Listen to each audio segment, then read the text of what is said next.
Innovation, integration, industry-based learning, inspiration. This is the division of Panabo City, the forefront of eradicating illiteracy.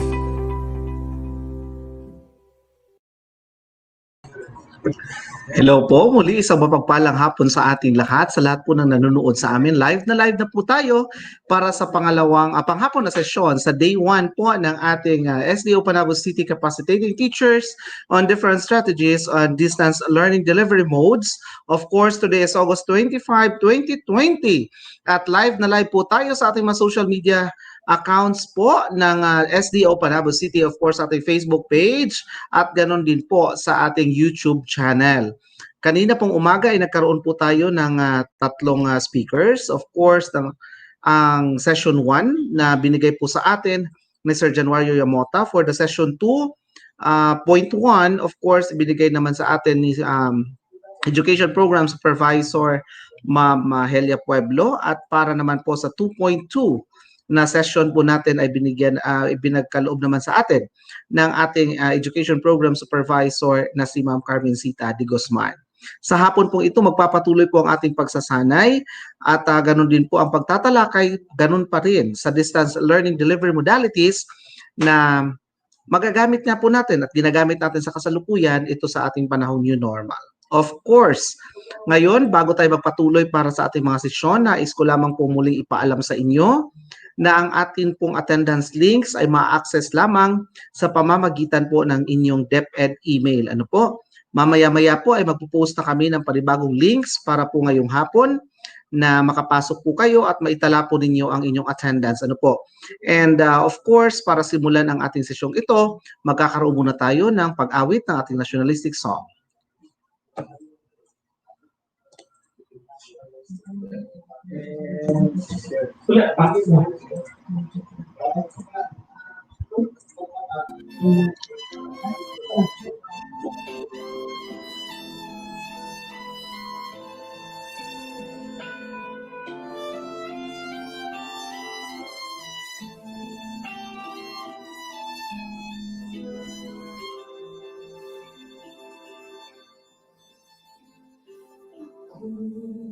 Ay Pilipino, ang dugo'y mahalika. Likas sa aking puso at hika-hika'y ganda. Sa Pilipinas na aking bayan, lantay na perlas na sinanglanan. Waring natibo ng kayamanan ng may kapal. Bigyan sa aking kanino sa mabuti ng lahat. Sa aking katutubo ang maging mapagmahal. Ako'y Pilipino, ako'y Pilipino, isang bansang sandiwan ang minimigay ko. Sa bayan ko Manila, laang buhay ko'y diwa. Ako'y Pilipino, Pilipinong totoo. Ako'y Pilipino, ako'y Pilipino, taas noo kahit kanino. Ang Pilipino ay ako.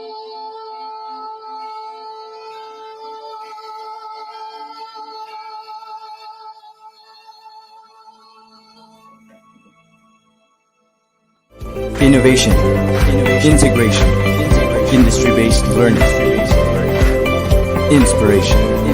This is the division of Panabo City, the forefront of eradicating illiteracy. Innovation, integration, industry-based learning. Inspiration. This is the division of Panabo City, the forefront of eradicating illiteracy.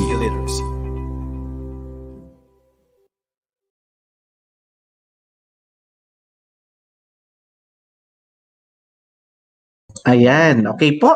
So ngayon po bago tayo magsimula, nais ko lamang po muling batiin ang lahat po ng mga participants namin sa iba't ibang paaralan sa buong division ng Panabo City. Of course, magsisimula tayo sa Panabo Central District. Pinabati po namin lahat ng mga teacher participants kasama po ng kanilang mga school heads mula po sa Antonio O. Florendo Elementary School 2, ganon din po sa Kabili Elementary School, Dunya Ninita Elementary School, Gredo Elementary School, Panabo Central Elementary School SPED Center, Rizal Elementary School, Salvacion Elementary School, San Francisco Elementary School, San Pedro Elementary School, San Vicente Elementary School, and Santo Niño Elementary School. Of course, binabati din namin ang inyong in-charge po para sa pagkokontrol ng inyong attendance. Walang iba kundi si Ma'am Janet Garcia. Para naman po sa Panabo North District, ang in-charge naman po dyan ay si Sir Arvin Gara at binabati namin ang lahat ng teacher participants kasama po ng inyong mga school heads, of course, from Antonio O. Florendo Elementary School 1, from Concordia A. Season Elementary School, Dalisay Village Elementary School, Don Manuel A. Havillana Memorial Elementary School, Nanyo Central Elementary School, Pichanco Elementary School, RD Mabitad Elementary School, Rojas Elementary School, Sindaton Elementary School, Southern Davao Elementary School, Tibungol Elementary School, and Valentin Dacyo Elementary School. Para naman po sa Panabo South District 1, ang in-charge po dyan ay si Sir Melvin Estival. Of course, binabati natin ang lahat po ng teacher participants kasama ng kanilang mga school heads mula po sa Buena Vista Elementary School, Dondoy Central Elementary School, JP Laurel Elementary School, Katwalan Elementary School, Cutoy Elementary School, Mabunaw Elementary School, Narciso Galapin Elementary School, San Roque Elementary School, Santa Cruz Elementary School, Tagpore Elementary School, and Tagurot Elementary School. Maraming salamat po sa inyong lahat. Naway patuloy po kayong manood at makinig sa lahat po ng gagawin nating diskusyon sa hapong ito. Para naman po sa Panabo South District 2, binabati po namin lahat ng mga school heads at ang kanilang mga teacher participants mula sa Consolacion Elementary School, Dato Abdol Elementary School, Casilak Elementary School, Katipunan Elementary School, Likanan Elementary School, Little Panay Elementary School, Malativas Elementary School, Namuwag Elementary School, New Visaya Central Elementary School, TG Hirona Elementary School, and Waterfall Elementary School. Ang inyo pong in-charge sa inyong attendance dyan na nagkokontrol at nagmo-monitor ay si Ma'am Darren Gesehan. Para naman po sa ating secondary schools at sa lahat po ng teacher participants including their school heads, controlled by Ma'am Trinity Loyola, of course, binabati namin ang mula po sa A.O. Florendo National High School, Kaganguhan National High School, Don Manuel Havillana Memorial National High School, Casilak National High School, Kauswagan National High School, Little Panay National High School, Mabunaw National High School, Malativas National High School, Manay National High School, Panabo City Senior High School, Panabo City National High School, Quezon National High School, Sindaton National High School, Southern Davao National High School, and San Vicente National High School. Of course, hindi po namin makalimutang batiin ang lahat naman po ng mga education program supervisors, kasama po ang mga public schools, district supervisors, and of course, ang atin pong pinakamamahal na mga hepe, dyan po sa ating sangay na si CID Chief Januario Yamota, Ma'am Eileen Anyonnuevo, at ang ating ESDS Rebecca Casas Sagot, at ang ating SDS Reynante A. Solitario Seso 6. Maraming salamat po sa inyo at sa hapon pong ito ay magkakaroon po tayo ng panibagong talakayan patungkol po pa rin sa ating understanding the distance modalities. Of course, ang hapong sesyon ay ibibigay po sa atin maya-maya ng ating education program supervisor para po sa English na si Ma'am Maria Perpetua Angelita G. Suelto. Siya po ay magtatalakay patungkol po sa radio-based instruction plus modular instruction. At susundan po yan, of course, ng ating education program supervisor sa Filipino naman po na si Sir Peter A. Mijares para naman po sa TV-based instruction na may modular instruction din po. And ang session 2.3.3 and 2.3.4 na ibibigay naman po sa atin ng ating PSDS at the same time po ang ating training director na si Sir Neil Michael Diasis para sa ganitong pagsasanay para po sa online distance and offline distance learning modality na may kasama pong modular instruction. At ang huling session po natin ay patungkol po sa development of distance learning modalities. Ano po? So yun po ang mga sesyon matatalakay sa hapong ito. At nais po lamang din namin ipaalam sa inyo na ang inyo pong magiging output bukas bilang panghuli pong output ninyo ay yung paggawa po ng inyong work plan, weekly work plan po para isumiti po ninyo sa link na ibibigay namin sa inyo sa araw po ng bukas. Of course, kung meron po kayong mga katanungan na nais iparating po para sa ating training management, ay pwede po ninyong i-comment yan dyan sa ating live comments, sa chat box po natin, or live comment box or section dyan po sa Facebook at saka sa ating YouTube channel. Sa kasalukuyan po, ang nakikita namin na nag-view sa atin ng sabay-sabay dito sa aming screen ay umabot na po sa 369. At of course, hindi pa dyan nabibilang yung lahat po ng kaguruan na nag-share po ng isang television o na isang computer para manood sa atin.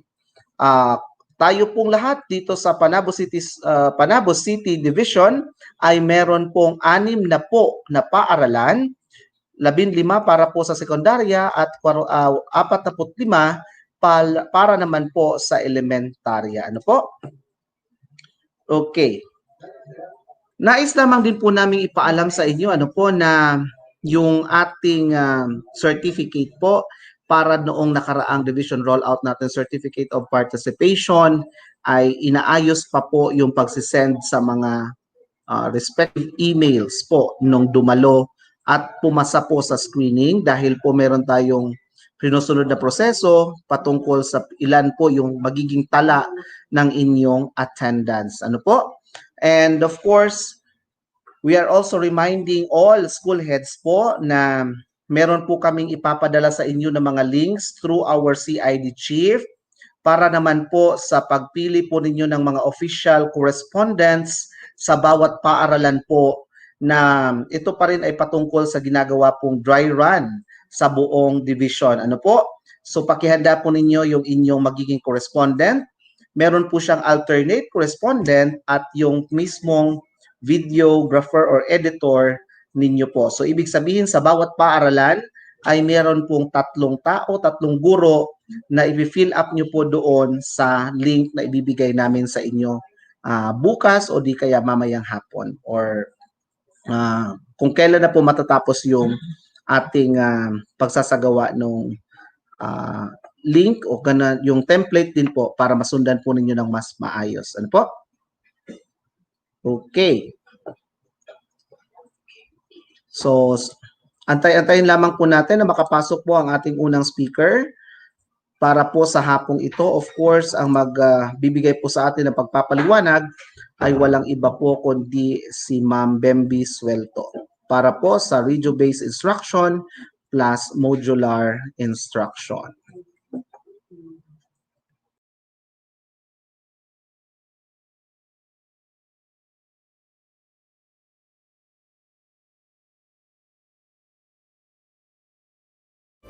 Innovation, integration, industry-based learning, inspiration.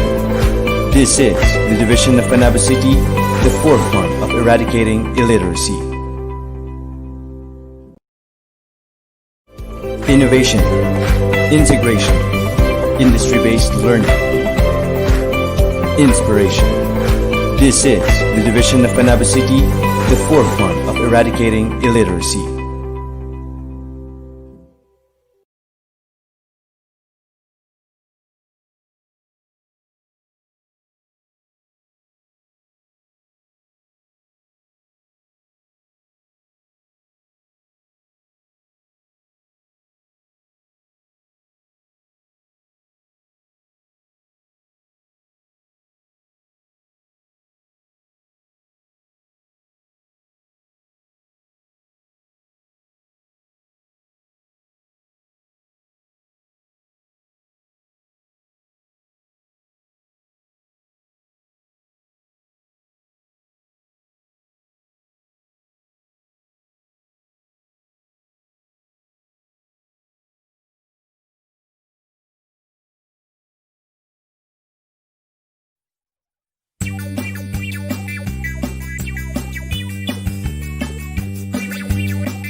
Panatilihing malinis ang ating katawan. Resistensya natin ay dapat palakasin. Sama-sama, tulong-tulong, nating labanan ang COVID-19. Kaya natin to, wag lang matakot. Kung sama-sama ay walang problema. Palagi ang maghugas ng mga kamay gamit ang sabon at malinis na tubig. Sama-sama, tulong-tulong, nating labanan ang COVID-19. Kaya natin to, wag lang matakot. Kung sama-sama ay walang problema. Sa may sakit, ika'y dumistansya para di ka mahawa. Kung uubo at babahing, bibig at ilong iyong takpan. Sama-sama, tulong-tulong, nating labanan ang COVID-19. Kaya natin to, wag lang matakot. Kung sama-sama ay walang problema. Labanan ang COVID, kaya natin to. Para sa karagdagang impormasyon, pumunta sa doh.gov.ph o sundan ang official DOH Facebook page.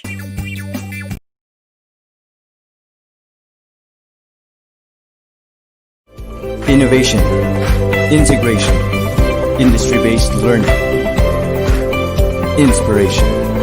This is the division of Panabo City, the forefront of eradicating illiteracy. Okay po, yung aming pumplinated nyo na jingle ay yan po, official jingle po ng Department of Education para po sa panawagan natin sa safety protocol that dinadaanan po natin ngayon sa kasalukuyan para po sa tinatawag natin COVID-19. Ano po? Of course, ngayon magpapatuloy tayo muna, no? I-shortcut po muna natin yung ating session. Didiretso po muna tayo sa session na ibibigay sa atin ni Sir Peter Mijares para po sa TV-based instruction plus modular instruction. Ito po magiging session po muna natin while waiting po na makapasok po sa ating link ang para naman po sa RBI natin na instruction plus modular. Of course, didiretso tayo muna sa session number 2.3.2. 2.3.2, ito po ay TV-based instruction plus modular instruction na ibibigay sa atin at Education Program Supervisor in Filipino na walang iba kundi si Sir Peter A. Mijares. Sir Peter, magandang hapon.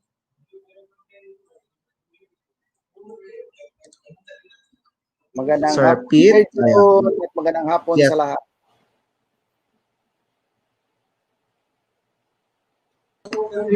Go ahead po, sir.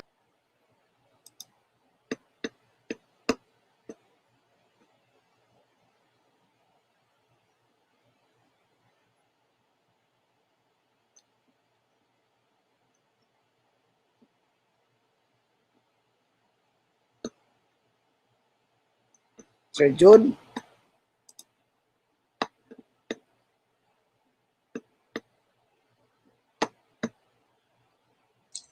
Yes po, sir. hello Sir Jun. Yes po, sir. Mag-share muna ako ng ng screen. Okay po, sir. Sige po. Go ahead po, sir. Ito muna. Muna yung screen ko para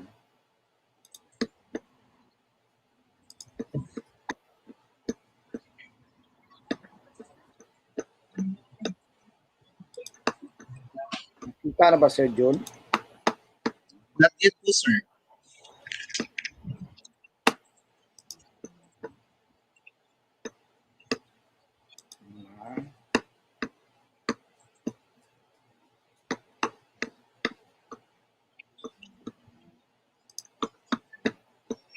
Hindi ko ba makita yung screen ko.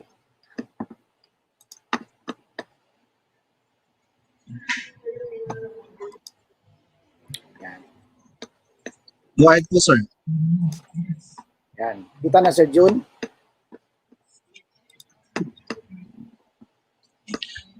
Yes, sir.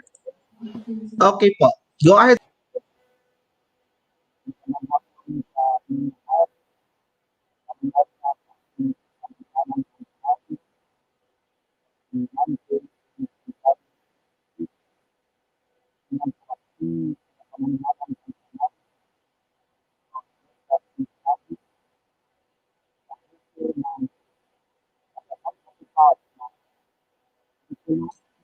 Sir Sir Peter, January Muta?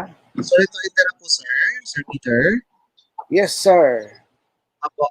Sir, yung mic niyo po, yung audio niyo po, sir, medyo may problema po. Hindi namin kayo masyado marinig. Mahina yung mic. Yes po, sir. Yung mic niyo po, sir. Okay, mag-change muna ako ng Sige po.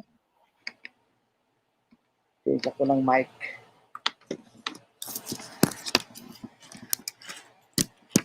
Yan, Sir Jun. Okay na yan? Hello, Sir Jun.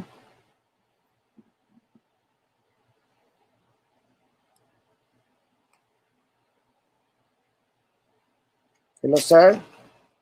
Yes po, sir. Okay Sir na po, Jun. sir. Okay na, Hello sir? po. Hello. So, marinig nyo na ako. Yes, sir. Go ahead po, sir. Okay. Muli, magandang hapon po sa inyong lahat, lalong-lalo na sa ating tagapamanihalang pansangay, Dr. Reynante A. Solitario Seso 6 at sa kanyang kawaksing tagapamanihalang pansangay, Dr. Rebecca C. Sagot, ang hepe ng tagapagpatupad ng kurikulum, Sir Januario E. Amuta, ang hepe ng sangay ng namamahala sa operasyon ng paaralan, Dr. Eileen Anunuevo, sa lahat ng mga punong guro, pangulong guro, gurong namamahala ng mga paaralan, sa lahat ng mga guro, magandang hapon po sa inyong lahat. Ang ibabahagi ko sa inyo ngayon ay ang tungkol sa TV broadcasting, TV-based instruction. Ayon dito na ang TV ay nag-transform na nagiging entertainment at saka education. Kaya gagamitin ito ng DepEd ngayon, panahong ito, para ihatid sa mga tahanan ng ating mga kabataan at mga magulang ang patungkol sa pag-eduka ng kanilang mga anak. Pero bago yan, nais kong ibahagi sa inyo kung ano ba ang mga dapat na ikipo para tayo ay magiging TV broadcaster. So una, dapat meron tayong camera. Ang pinakamababang kailangan na camera ay yung DSLR. Pwede Canon na D-series, pwede din Nikon, pwede din Sony A7 series. O yung Sony 6400 or 6500 na mirrorless. At kailangan din natin ng mikropono at saka recorder. Yung Zoom Digital Audio Recorder, yung Sennheiser, yung Smart Lavalier and Zoom H1 Recorder na mayroong mikropono sa kanan at sa kaliwa para sa stereo. Yung Rode Smart Lavalier Adapter at saka yung Boya Lavalier mic. At kailangan din natin ang LED panel lights na 200 pins with barn door o yung LED lights with 1,000 pins with tungsten. So yun ang mga kailangan ikipo para sa TV broadcasting.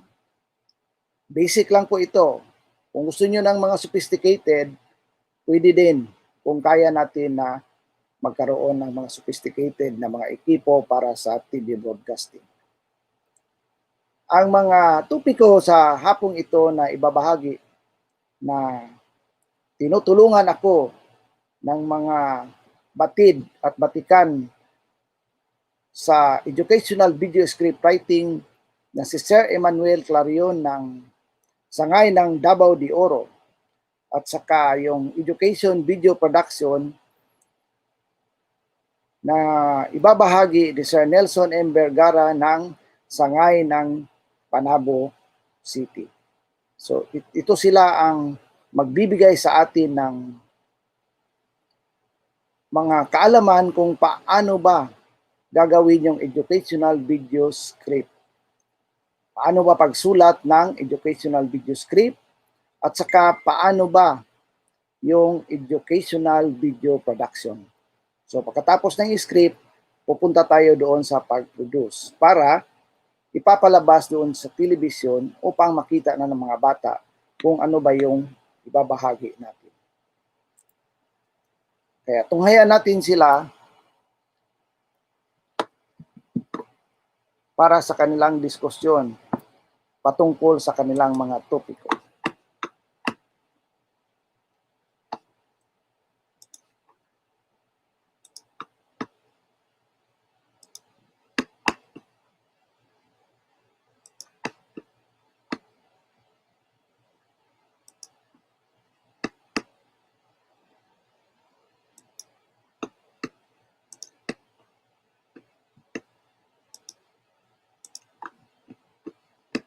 So ang unang magbahagi sa inyo ay si Sir Emmanuel Clarion ng Sangay ng Davao de Oro. Ito ay patungkol sa educational video script writing.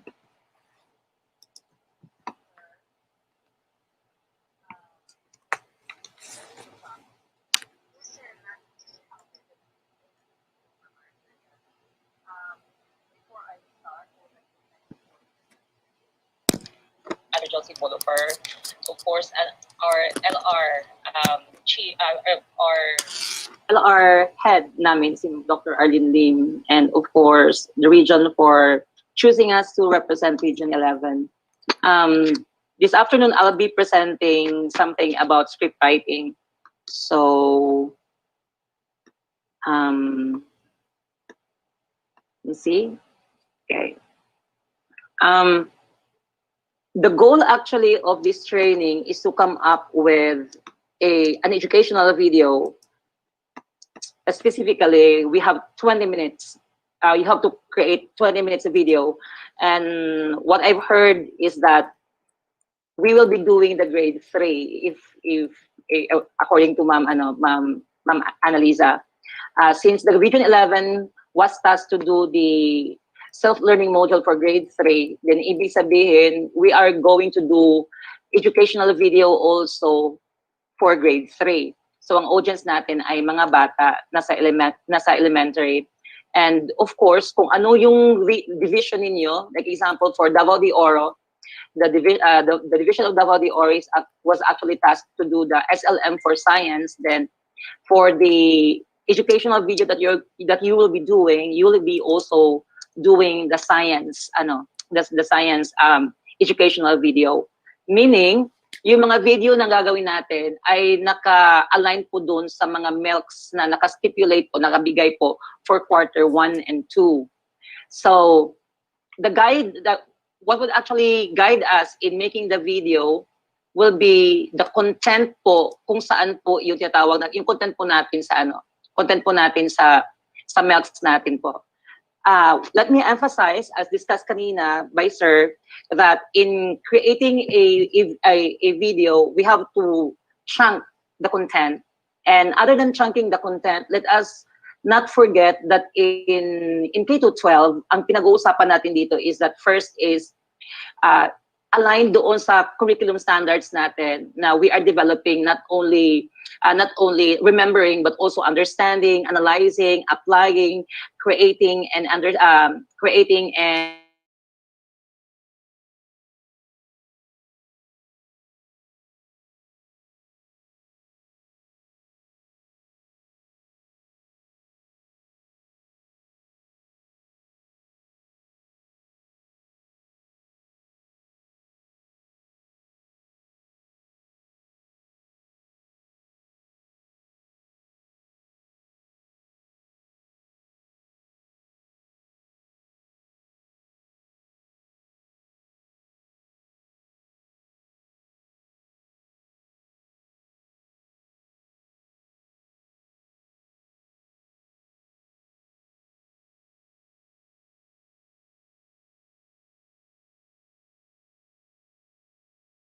it's more dynamic because we have to compress everything within 20 minutes. It's virtual because kids could not actually can only see the teachers on screen, and it could actually be used actually in distance modality. And then also, in writing for an educational media or an educational video, we have to have an understanding of the screen image that we're actually projecting. And other than that, are the visuals given would actually help the students also think. And of course, it should be concise, and the flow should actually, kung sa klase natin, may tinatawag tayo na naka-scaffold, dapat ang flow din natin ay nagano'n. Smooth ang flow natin, ang transition natin are very clear para hindi mawala ngayon yung mga bata. How to start? Selection of topic. Alam niyo na yung topic niyo kasi yung topic niyo ay based doon sa SLM natin, self-learning module. So kung ano nga yung naka-assign sa division ninyo, then ibig sabihin, yun din ang gagawan nyo ng topic. However, you have to congest everything. Pipili kayo ngayon within 20 minutes kasi yung span ng ating mga bata nga accordingly is very short or limited. So ibig sabihin, we cannot afford to have 1 hour video because that will be taxing for the students. So ibig sabihin, 20 minutes would be fine. So ibig sabihin, the most important or salient, yun ang gagawa natin ng video ngayon doon sa melts na nakabigay sa inyo. Writing briefs also, how are you going to present that? You also decide a format. Like example, ano bang format na gagawin ko? Am I going to do like talk show ba yung style? O gagawa ba ako ng demo ngayon or ng interview? Depende po yun sa inyo. And of course, synopsis ninyo. I mean, the overview of what you're going to do in writing your script. Sinasabi nga natin, the script is like the blueprint of the production. Kasi kung walang script tayo, hindi tayo makakagawa ng production o ng video production natin. Okay? Next one is, these are the educational considerations na titingnan natin. Ano yung alam na ng mga bata, the pre-knowledge of the kids. Alam natin yan. We actually do pre-assessment. So, ibig sabihin, maybe we connect to the past lessons na pwede. Or, remember, you have learned in your previous, things like that. We have to check. Age group natin, alam natin na ito ay mga grade 3 pupils.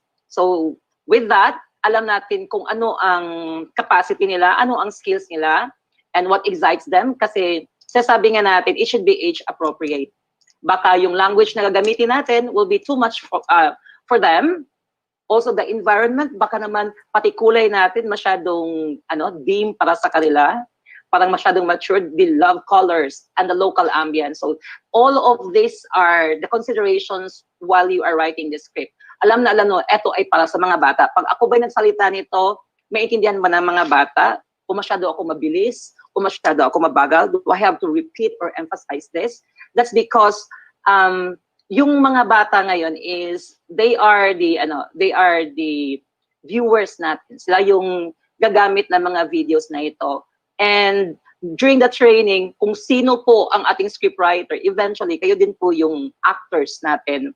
So para bang pag nagre-record kayo, gagawa kayo ng video, kasi ikaw yung scriptwriter, alam mo ang mga pasikot-sikot, alam mo yung mga lines, kung paano ibitaw yung mga lines ngayon, then ibig sabihin, you will also be acting out. Kayo din ang magiging host, kayo din ang actor, so ibig sabihin, it's quite challenging. Pero I think it's very rewarding. Kasi nga, we will be saving more time. Kasi kung gagawa pa tayo o gagamit pa tayo ng ibang actors for the production, ibig sabihin it will take time to memorize and to coach. But if you are the script writer, and because you know what's gonna happen within the production, then ibig sabihin it would be easier. So these are the things that you have to consider in doing the video. The pre-knowledge, the age group, the environment, the language, and the local ambience. So local ambience, maybe titignan natin ngayon doon, yung tatawag natin na can we contextualize this? Siyempre, yung mga examples na ibibigay natin ngayon, relatable sa mga bata. Sa language naman natin sa video, you don't have to speak purely English or purely Filipino. You can actually be bilingual. That is because ang gagamit po ng ating videos po will be students from all over the Philippines. So if magbibisaya po tayo, ang ating dialect natin, so ibig sabihin, baka yung mga bata mahirapan yung iba sa ibang region. So we have to stick to English and Filipino, and as much as possible, it has to be conversational. Yung para bang nag-uusap lang kayo ng mga bata. It's not going to be threatening. So the language is actually very important na you have to pay considerations. And then, the technical format of the script, there are actually different types of scripts na mga format. May, yung binigay sa amin sa UP is naka-congest na doon kung ano yung mga visual, yung audio, yung duration and remarks, but you can actually contextualize. Like example, you have here the SR number, nakalagay doon, ano yung visual ngayon na makikita, ano yung audio ngayon na maririnig, ilang oras, ilang minuto po ito pagkatapos the remarks here. But yung ginagawa naming script na pinakita namin was not very specific about this, but you can actually do something like this one. One column for the sequence number, pagkatapos the visual, second column, the third column will be the audio, the fourth column will be the duration, and then there will be the remarks. Why may remarks? Kasi nga, babalik ito sa tinatawag natin na scriptwriter. Scriptwriter ng content editor pala. So yung content editor ngayon, titingin ngayon dito pagkatapos, they will be putting some comments and suggestions. And also, not only the content editor, ibig sabihin yung kasama din sa team, they can also give some comments and suggestions. At doon yung ilalagay ngayon doon sa ating tinatawag na remarks. So, pag gumawa ka ng script, it's not like one way lang na diretso. No, gagawa ka ng script, it gets to be like what? Read by the team. Pagkatapos may mga suggestions you incorporate and you have to rewrite it again. And then yun. So ibig sabihin, the process, it's not going to be linear. You have to move forward and then you have to move backward because you have to make sure that your script is really good. Because if you have a good script, basically you will be coming up also with a good educational video as expected. Next is the creative aspects. These are grade 3 students or pupils or learners. Ibig sabihin, we have to make sure na it's going to be enticing to them. Like example, saan tayo magsisimula? Most of the time sa ating mga libro, ang ginagawa natin is that we present, in science, we present a situation that they could actually relate, and then we start from there. And then also the creative aspect would be the speed. Kanina nakita natin gaano ba kabilis ang learning ngayon. Hindi tayo pwedeng mabilis dito. Ibig sabihin medyo dahan-dahan kasi ito ay mga grade 3. And the rhythm also. Like example kanina sinasabi nga natin, may tinatawag tayo na the prime, and then there's also like the down side of it, and then there's also prime 1 and prime 2. Ibig sabihin, we have to know the rhythm and the pacing and the continuity. It's connected from start to finish. Kaya if you are the writer, pagkatapos you are you know much about the pedagogical approach in K to 12, and the how we embed actually assessment through the process, and how you develop higher order thinking skills in a way, then ibig sabihin, there will be continuity doon. And that is actually one of the creative aspects na titingnan mo ngayon sa iyong tinatawag na educational video. So, ibig sabihin, it's not that easy. You have lots of things to consider. Next one is another creative aspects that you have to pay attention is the characterization. If you are the scriptwriter, you could actually create a certain, maybe a character to make it more convincing or relatable to kids. Like example, in what we did, ang ginawa namin is gumawa kami ng Cooking 101, how to fry tilapia. You have to characterize that you're really like a chef, and you have to be believable in what you're doing. Another one is your relationship, how you connect to the audience, because the audience are actually like watching you most of the time. So sometimes you get to direct them. Get a piece of paper. Don't forget to take down all of these things. Remember things like that. Logical connotation, dialogue length, not too lengthy, and of course your style. Doon tayo. Yung style natin. Na yung style natin ngayon, it's parang swak na swak or pasok ngayon doon sa ating mga bata. Okay? Because there's our grade 3. Ang alam natin ngayon dito, I think lahat ng mga tinatawag natin na mga SLM, naka-release na po 'yan, and I think ready na po 'yan lahat this school opening. And if we are doing this matatapos natin ito before school opening, then ibig sabihin yung videos natin are also like supplementary materials sa mga bata na pag nakabasa ako ng module, if I want to learn more, then I want to watch also the educational video. Now, for the case sa mga bata naman na walang access sa video, then maybe we can have the video in the USB at pwede natin sa bahay. So, ibig sabihin, what we are trying to produce here is very essential for the learning of the students. Para bang, kung hindi maintindihan ng bata ang kanyang binabasa na module ngayon, the video itself will clarify the whole thing, would actually help them understand the concepts. Kaya, ang focus ng ating video, most of the time, is the development of the concept para matutunan ngayon ng mga bata ngayon, yung nandoon din galing sa tinatawag natin na SLM. And then, how to calculate the length of the script, per second. And 300 words per page. I think they will actually depend on the age of the learners. 300 words per page is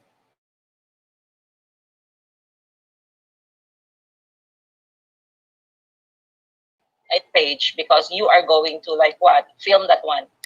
So like example, in the output that we give to UP, we were asked to do a 4-minute video, and the 4-minute video was just like 1.5 pages lang po yun. So that was the length of the script. It's actually like shorter in a way. But you are going to come up with 20 minutes. So ibig sabihin medyo marami yun, at dapat walang dead air yun. So kung walang dead air, ibig sabihin there should be music, there should be graphics na nakalagay doon, there should be action. Yun ang gagawin ngayon yun ang gagawin ngayon. Ngayon, yun i-insert nyo ngayon as a script writer, and you should know about all those terms also. So medyo challenging masyado. What are the visual techniques natin sa ating techniques natin? Time manipulation, like example, you could example maybe if you are in discussing about what do you call this one? Aral palipunan, maybe, or like history, maybe, or if you have action like what, pag ganoon, pag flashbacks natin, it's going to be black and white. Pag forward naman, it's going to be colored. If you're talking to one person, if this like, it's going to be like split screen, and how you are going to do some or fade. So these are the visual techniques that could actually be very helpful in the continuity and to mark time manipulation natin. Are we moving backward or forward? Itong mga visual techniques na ito, this is given emphasis, may mga nakalagay na doon na mga ganun na mga bagay.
innovation, integration, industry-based learning, inspiration. This is the division of Panabo City, the forefront of eradicating illiteracy. And then you are going to go to the middle. So ibig sabihin, you have to recapitulate before ending. Okay. Hello po. Sir Peter, the presenter link po, no. The share screen presenter screen po ay wala pong audio, sir. Sir Pete. Yes, Sir Hello, Jun. Sir Peter. Sir Jun. Yes po, sir. Yes po, sir. Nawawala po yung audio ng presenter screen niyo po. May audio man dito sa akin. Yes, sir.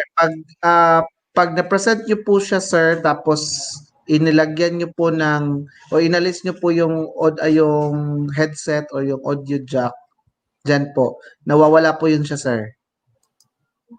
Hindi ko man inalis yung audio Pag jack. nag-mute, or pag nag-mute kayo, sir.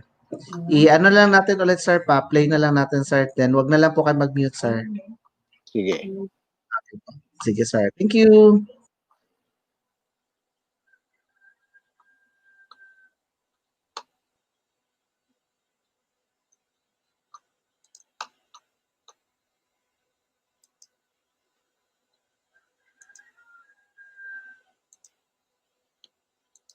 SLM for science, then for the educational video that you will be doing, you will be also doing the science, the science educational video. Meaning, yung mga video na gagawin natin ay naka-align po doon sa mga MELCs na naka-stipulate po, nakabigay po for quarter 1 and 2. So, what will actually guide us in making the video will be the content po, kung saan po yung tinatawag natin, yung content po natin sa MELCs natin po. Let me emphasize, as discussed kanina by Sir, that in creating a video, we have to chunk the content. And other than chunking the content, let us not forget that in K-12, ang pinag-uusapan natin dito is that first is aligned doon sa curriculum standards natin na we are developing, not only remembering but also understanding, analyzing, applying, creating and evaluating. And also, other than the alignment to the content standards, dapat po ang video natin po nagpa-follow din po sa tinatawag natin na pedagogical description na hinihingi ng DepEd, which is actually constructivist approach. And then, of course, in the video also, we should be assessing. So, tatlo po yun. Na dapat nakikita yung alignment to the content standards or curriculum standards. Other than that, the constructivist approach na pedagogy natin. At saka yung pang-apat natin, pangatlo natin has something to do with assessment. Now, when we are creating an educational video, it's more of using electronic media. And we know electronic media has something to do with what students could actually see and hear. So it's more audiovisual and it's more dynamic because we have to compress everything within 20 minutes. It's virtual because kids could not actually can only see the teachers on screen, and it could actually be used actually in distance modality. And then also, in writing for an educational media or an educational video, we have to have an understanding of the screen image that we're actually projecting. And other than that, the visuals given would actually help the students also think. And of course, it should be concise and the flow should actually, kung sa klase natin, may tinatawag tayo na naka-scaffold, dapat ang flow din natin ay nagano'n. Smooth ang flow natin, ang transition natin are very clear para hindi mawala ngayon yung mga bata.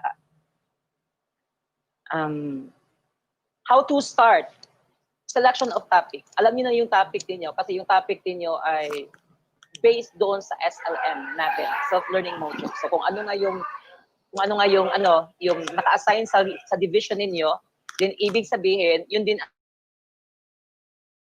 you have to congest everything, pipili kayo ngayon within 20 minutes kasi yung span ng ating mga bata nga accordingly is very short or limited. So, ibig sabihin, we cannot afford to have 1 hour video because that will be taxing for the students. So, ibig sabihin, 20 minutes would be fine. So, ibig sabihin, the most important or salient, yun ang gagawa natin ng video ngayon doon. Some melts na nakabigay sa inyo. Writing briefs also, how are you going to present that? You also decide a format. Like example, ano bang format na gagawin ko? Am I going to do like talk show ba yung style? O gagawa ba ako ng demo ngayon or ng interview? Depende po yun sa inyo. And of course, synopsis ninyo. I mean, gawa natin ng video ngayon doon. Some melts na nakabigay sa inyo. Writing briefs also, how are you going to present that? You also decide a format. Like example, ano bang format na gagawin ko? Am I going to do like talk show ba yung style? O gagawa ba ako ng demo ngayon or ng interview? Depende po yun sa inyo. And of course, synopsis ninyo. I mean, the overview of what you're going to do in writing your script. Sinasabi nga natin, the script is like the blueprint of the production. Kasi kung walang script tayo, hindi tayo makakagawa ng production o ng video production natin. Okay? Next one is, these are the educational considerations na titingnan natin. Ano yung alam na ng mga bata, the pre-knowledge of the kids. Alam natin yan. We actually do pre-assessment. So, ibig sabihin, maybe we connect to the past lessons na pwede. Or, remember, you have learned in your previous, things like that. We have to check. Age group natin, alam natin na ito ay mga grade 3 pupils. So, with that, alam natin kung ano ang capacity nila, ano ang skills nila, and what excites them. Kasi, sasabi nga natin, it should be age appropriate. Baka yung language na gagamitin natin will be too much for them. Also, the environment, baka naman pati kulay natin masyadong dim para sa kanila. Parang masyadong matured. They love colors and the local ambience. So, all of these are the considerations while you are writing the script. Alam na ito ay para sa mga bata. Pag ako ba'y nagsalita nito, maintindihan ba ng mga bata? O masyado ako mabilis? O masyado ako mabagal? Do I have to repeat or emphasize this? That's because yung mga bata ngayon is they are the viewers natin. Sila yung gagamit ng mga videos na ito. And during the training, kung sino po ang ating scriptwriter, eventually kayo din po yung actors natin. So parang pag nagre-record kayo, gagawa kayo ng video, kasi ikaw yung scriptwriter, alam mo ang mga pasikot-sikot, alam mo yung mga lines, kung paano ibitaw yung mga lines ngayon, then ibig sabihin, you will also be acting out. Kayo din ang magiging host, kayo din ang actor, so ibig sabihin, it's quite challenging. Pero I think it's very rewarding. Kasi nga, we will be saving more time. Kasi kung gagawa pa tayo o gagamit pa tayo ng ibang actors for the production, ibig sabihin, it would take time to memorize and to coach. But if you are the scriptwriter, and because you know what's gonna happen within the production, then ibig sabihin, it would be easier. So these are the things that you have to consider in doing the video. The pre-knowledge, the age group, the environment, the language, and the local ambience. So local ambience, maybe titignan natin ngayon doon, yung tatawag natin na can we contextualize this? Siyempre, yung mga examples na ibibigay natin ngayon, relatable sa mga bata. Sa language naman natin sa video, you don't have to speak purely English or purely Filipino. You can actually be bilingual. That is because ang gagamit po ng ating videos po will be students from all over the Philippines. So if magbibisaya po tayo, ang ating dialect natin, so ibig sabihin, baka yung mga bata mahirapan yung iba sa ibang region. So we have to stick to English and Filipino, and as much as possible, it has to be conversational. Yung parang nag-uusap lang kayo ng mga bata. It's not going to be threatening. So the language is actually very important na you have to pay considerations. And then, the technical format of the script, there are actually different types of scripts na mga format. May, yung binigay sa amin sa UP is naka-congest na doon kung ano yung mga visual, yung audio, yung duration and remarks, but you can actually contextualize. Like example, you have here the SR number, nakalagay doon, ano yung visual ngayon na makikita, ano yung audio ngayon na maririnig, ilang oras, ilang minuto po ito pagkatapos the remarks here. But may ibang, yung ginagawa naming script na pinakita namin was not very specific about this, but you can actually do something like this one. One column for the sequence number, pagkatapos the visual, second column, the third column will be the audio, the fourth column will be the duration, and then there will be the remarks. Why may remarks? Kasi nga babalik ito sa tinatawag natin na scriptwriter. Scriptwriter ng content editor pala. So yung content editor ngayon, titingin ngayon dito pagkatapos, they will be putting some comments and suggestions. And also not only the content editor, ibig sabihin yung kasama din sa team, they can also give some comments and suggestions at doon yung ilalagay ngayon doon sa ating katawag na remarks. So pag gumawa ka ng script, it's not like one way lang na diretso. No, gagawa ka ng script, it gets to be like what? Read by the team. Pagkatapos may mga suggestions to incorporate and you have to rewrite it again. And then yun. So ibig sabihin, the process, it's not going to be linear. You have to move forward and then you have to move backward because you have to make sure that your script is really good. Because if you have a good script, basically you will be coming up also with a good educational video as expected. Next is the creative aspects. These are grade 3 students or pupils or learners. Ibig sabihin, we have to make sure na it's going to be enticing to them. Like example, saan tayo magsisimula? Most of the time sa ating mga libro, ang ginagawa natin is that we present, in science, we present a situation that they could actually relate, and then we start from there. And then also the creative aspect would be the speed. Kanina nakita natin gaano ba kabilis ang learning ngayon. Hindi tayo pwedeng mabilis dito. Ibig sabihin medyo dahan-dahan kasi ito ay mga grade 3. And the rhythm also. Like example kanina sinasabi nga natin, may tinatawag tayo na the prime, and then there's also like the down side of it, and then there's also prime 1 and prime 2. Ibig sabihin, we have to know the rhythm and the pacing and the continuity. It's connected from start to finish. Kaya if you are the writer, pagkatapos you are you know much about the pedagogical approach in K-12 and the how we embed actually assessment through the process and how you develop higher order thinking skills in a way, then ibig sabihin there will be continuity doon. And that is actually one of the creative aspects na titingnan mo ngayon sa iyong tinatawag na educational video. So ibig sabihin, it's not that easy. You have lots of things to consider. Next one is another creative aspects that you have to pay attention is the characterization. If you are the scriptwriter, you could actually create a certain maybe a character to make it more convincing or relatable to kids. Like example, in what we did, ang ginawa namin is gumawa kami ng Cooking 101, how to fry tilapia. You have to characterize that you're really like a chef and you have to be believable in what you're doing.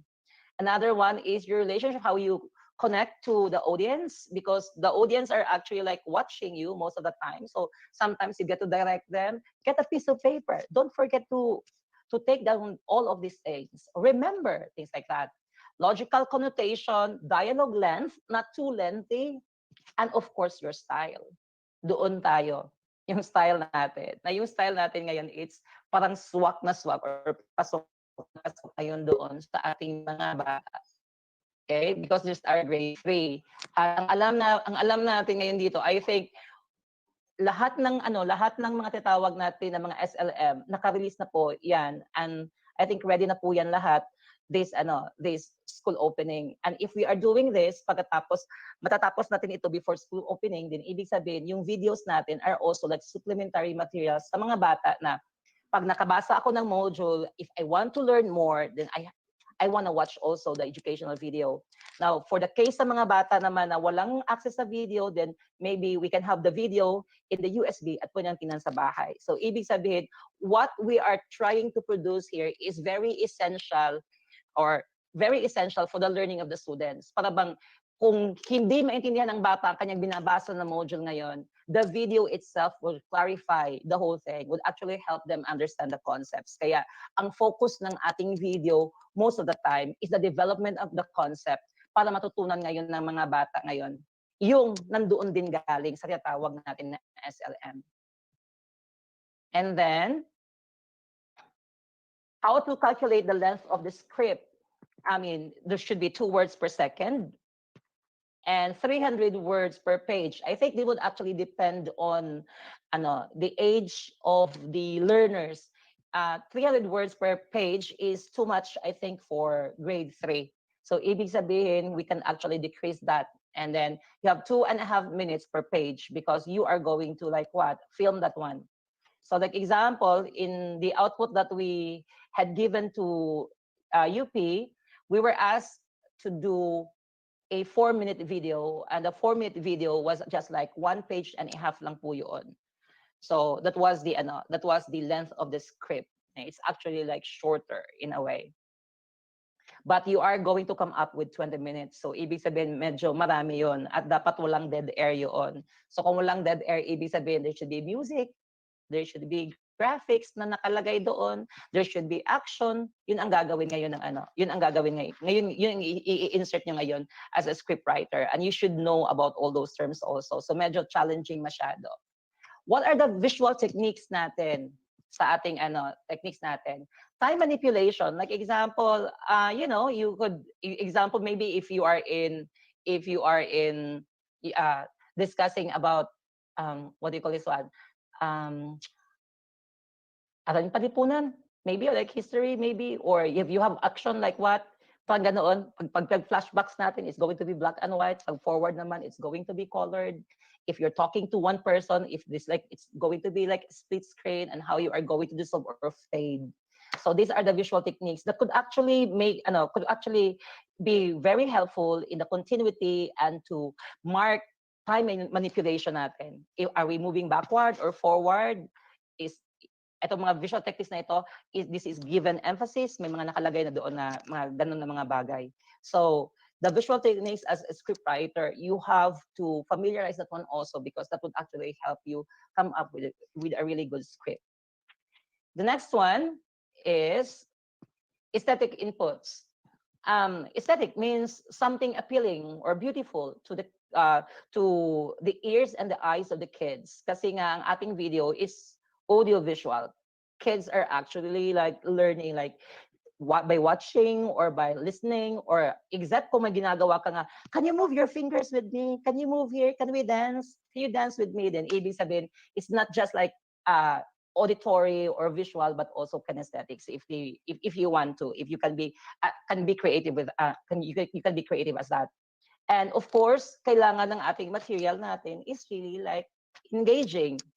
Pagkatapos, yung creative treatment natin. Like example, naggagawa ka ng activity ngayon, ang haba-haba ng process ngayon. It's going to take like 20 minutes, but you have to congest that. So, ibig sabihin, medyo pag-edit mo ngayon, medyo mabilis. Parang, king ko yung siya, siyang cartoonish na style ni mo. Or maybe, if you don't have the material, then you can crop up some photos maybe, because when you are doing this one, when you are shooting, you will be in a certain area. Hindi na kayo pwedeng lumabas because, the protocol. Ibig sabihin, it has to be safe. So, ibig sabihin, you have to stretch your imagination. How can you capture everything in just one setting, and what can you add actually to make it more dynamic, engaging, and creative or pleasing para sa ating mga estudyante. So, make sure that the aesthetic inputs ngayon will be magnified or evident para yung mga bata natin will be excited kasi you are not going to make only one educational video, I believe. You will be doing maybe like 2 or 3 depending kung ilang yung melts na nandoon. So, if nandoon yung mga melts, din ibig sabihin, kung 5, then probably 5 educational video din ang gagawin natin. So, you will be the star in the video. So, kailangan na pag nakita lang ang video number 1 was this character. Ano kayang character niya ngayon sa video number 2, number 3, number 4, number 5, or consistent ka ba ngayon? Even the format kailangan yun na consistent yun para sa mga bata. Para hindi sila malito. Like example, siguro, welcome to Science 101, or things like that. Pagpalagi yun. Today, our topic is something like that, maybe. Okay? Next one is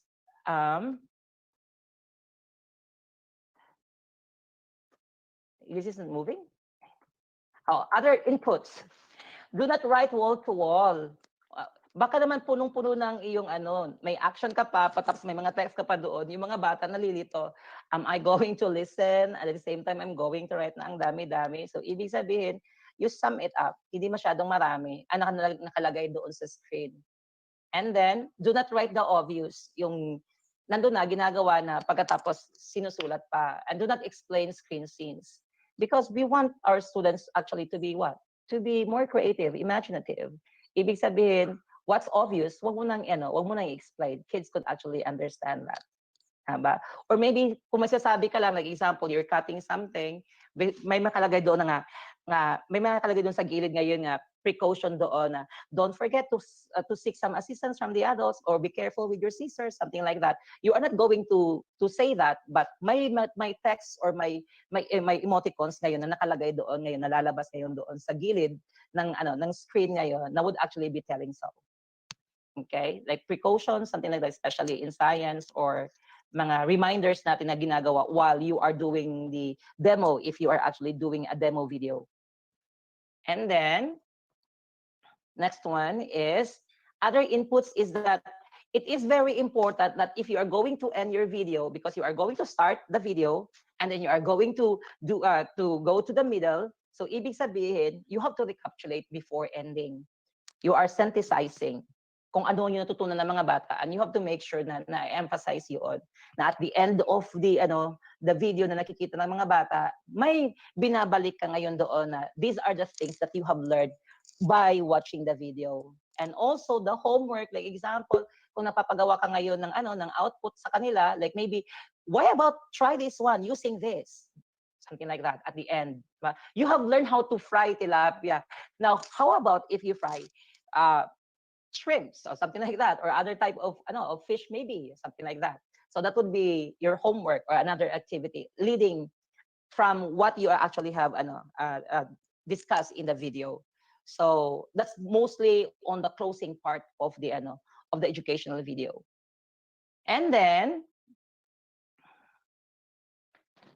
the fundamentals in script writing, generation of idea.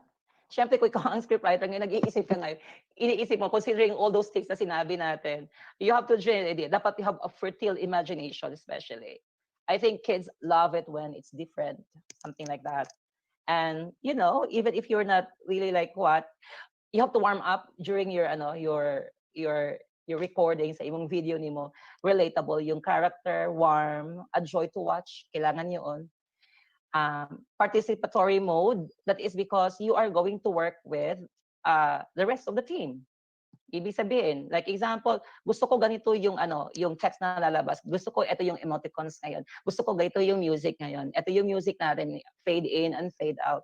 Brainstorming of idea, what's gonna work? Ito ba o hindi? Kasi gagawa din kayo na tinatawag natin na based on the script, gagawa din na tinatawag na panel ngayon. I-drawing yun. Thinking of terms in visuals. Mag-uusap kayo. Ano bang lagay nito ngayon? Ano bang kulay ang background nito ngayon? Ano bang lighting? When are we going to zoom in or zoom out? And of course, the dialogues. So those are very important. Those are the fundamental things in writing a script.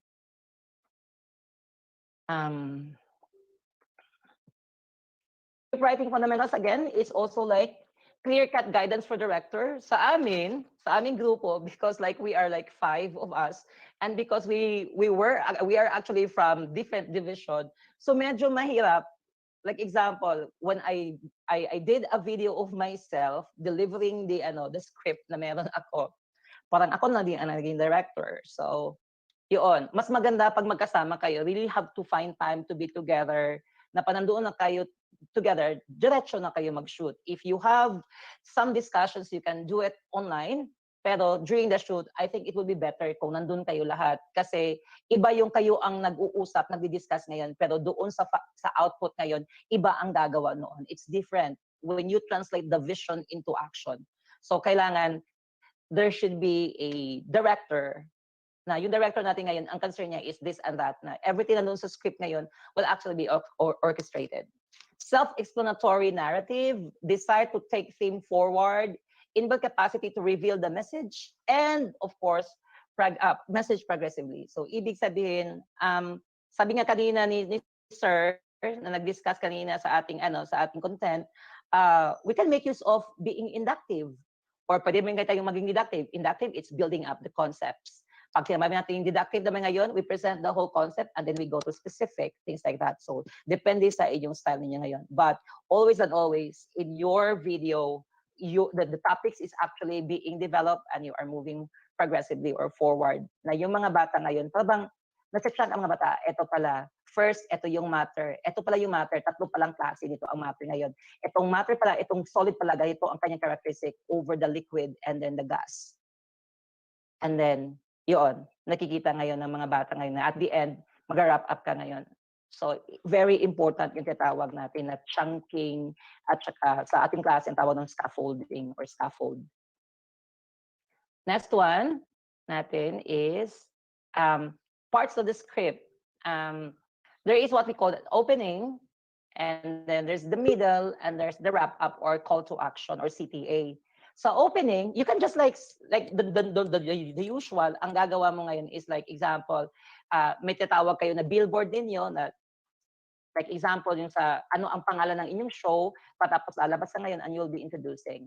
May tatawag naman na cold open. Yung cold open naman yan is parang like example, ang first muna na lalabas ngayon doon ay you are tired, pagkatapos naghihikab ka ngayon, pagkatapos bigla ngayon, oh my God, I'm so hungry, I wanna eat now. Or I'm so hungry, feed me. Pagkatapos, lalabas ngayon yung billboard ngayon doon. So when you're hungry, you have to eat. You need to eat because you want, and you have to have energy. So things like that, maybe. Cold open, pagkatapos, imuha dahil yung billboard niyo. It's your style. Pwede man po ka mag-una og billboard niya. Katuda yung gitawag dahil ni mo, imong cold open nimo. Cold open mostly are situational din sila. Mga situation or mga practical application ngayon that would actually relate to the content of the video.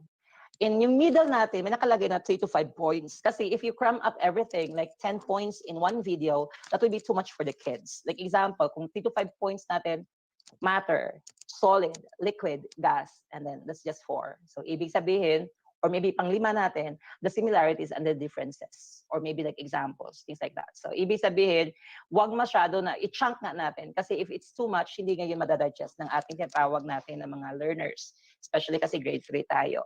And then yung third part ng script, ang tinatawag natin na wrap up. Yung tinatawag natin doon, tinatawag natin na generalizations, synthesis, recapitulation sa tinatawag natin na diniscuss natin sa video, na you have to make it explicit para makita ng mga bata ngayon na, eto pala yung natutunan namin ngayon sa video. And because this video can be downloaded, or this video, pwede naman itong i-live or ano, so mas maganda yung madadownload ng mga bata kasi pag hindi na nakuha ngayon, then ibig sabihin, they can go back to the video again and then, masusundan nila ngayon. That's the good thing about the video because they can repeat it again and again and then can go back. Pero pinaka-importante is yun, very clear ang iyong, the way you talk, klarong-klaro, pronunciation-wise, pagkatapos yun yung mga importanteng bagay yun. Those are important things. So these are the parts of the script. Now, I'm going to show you a script sample na binigay namin sa UP.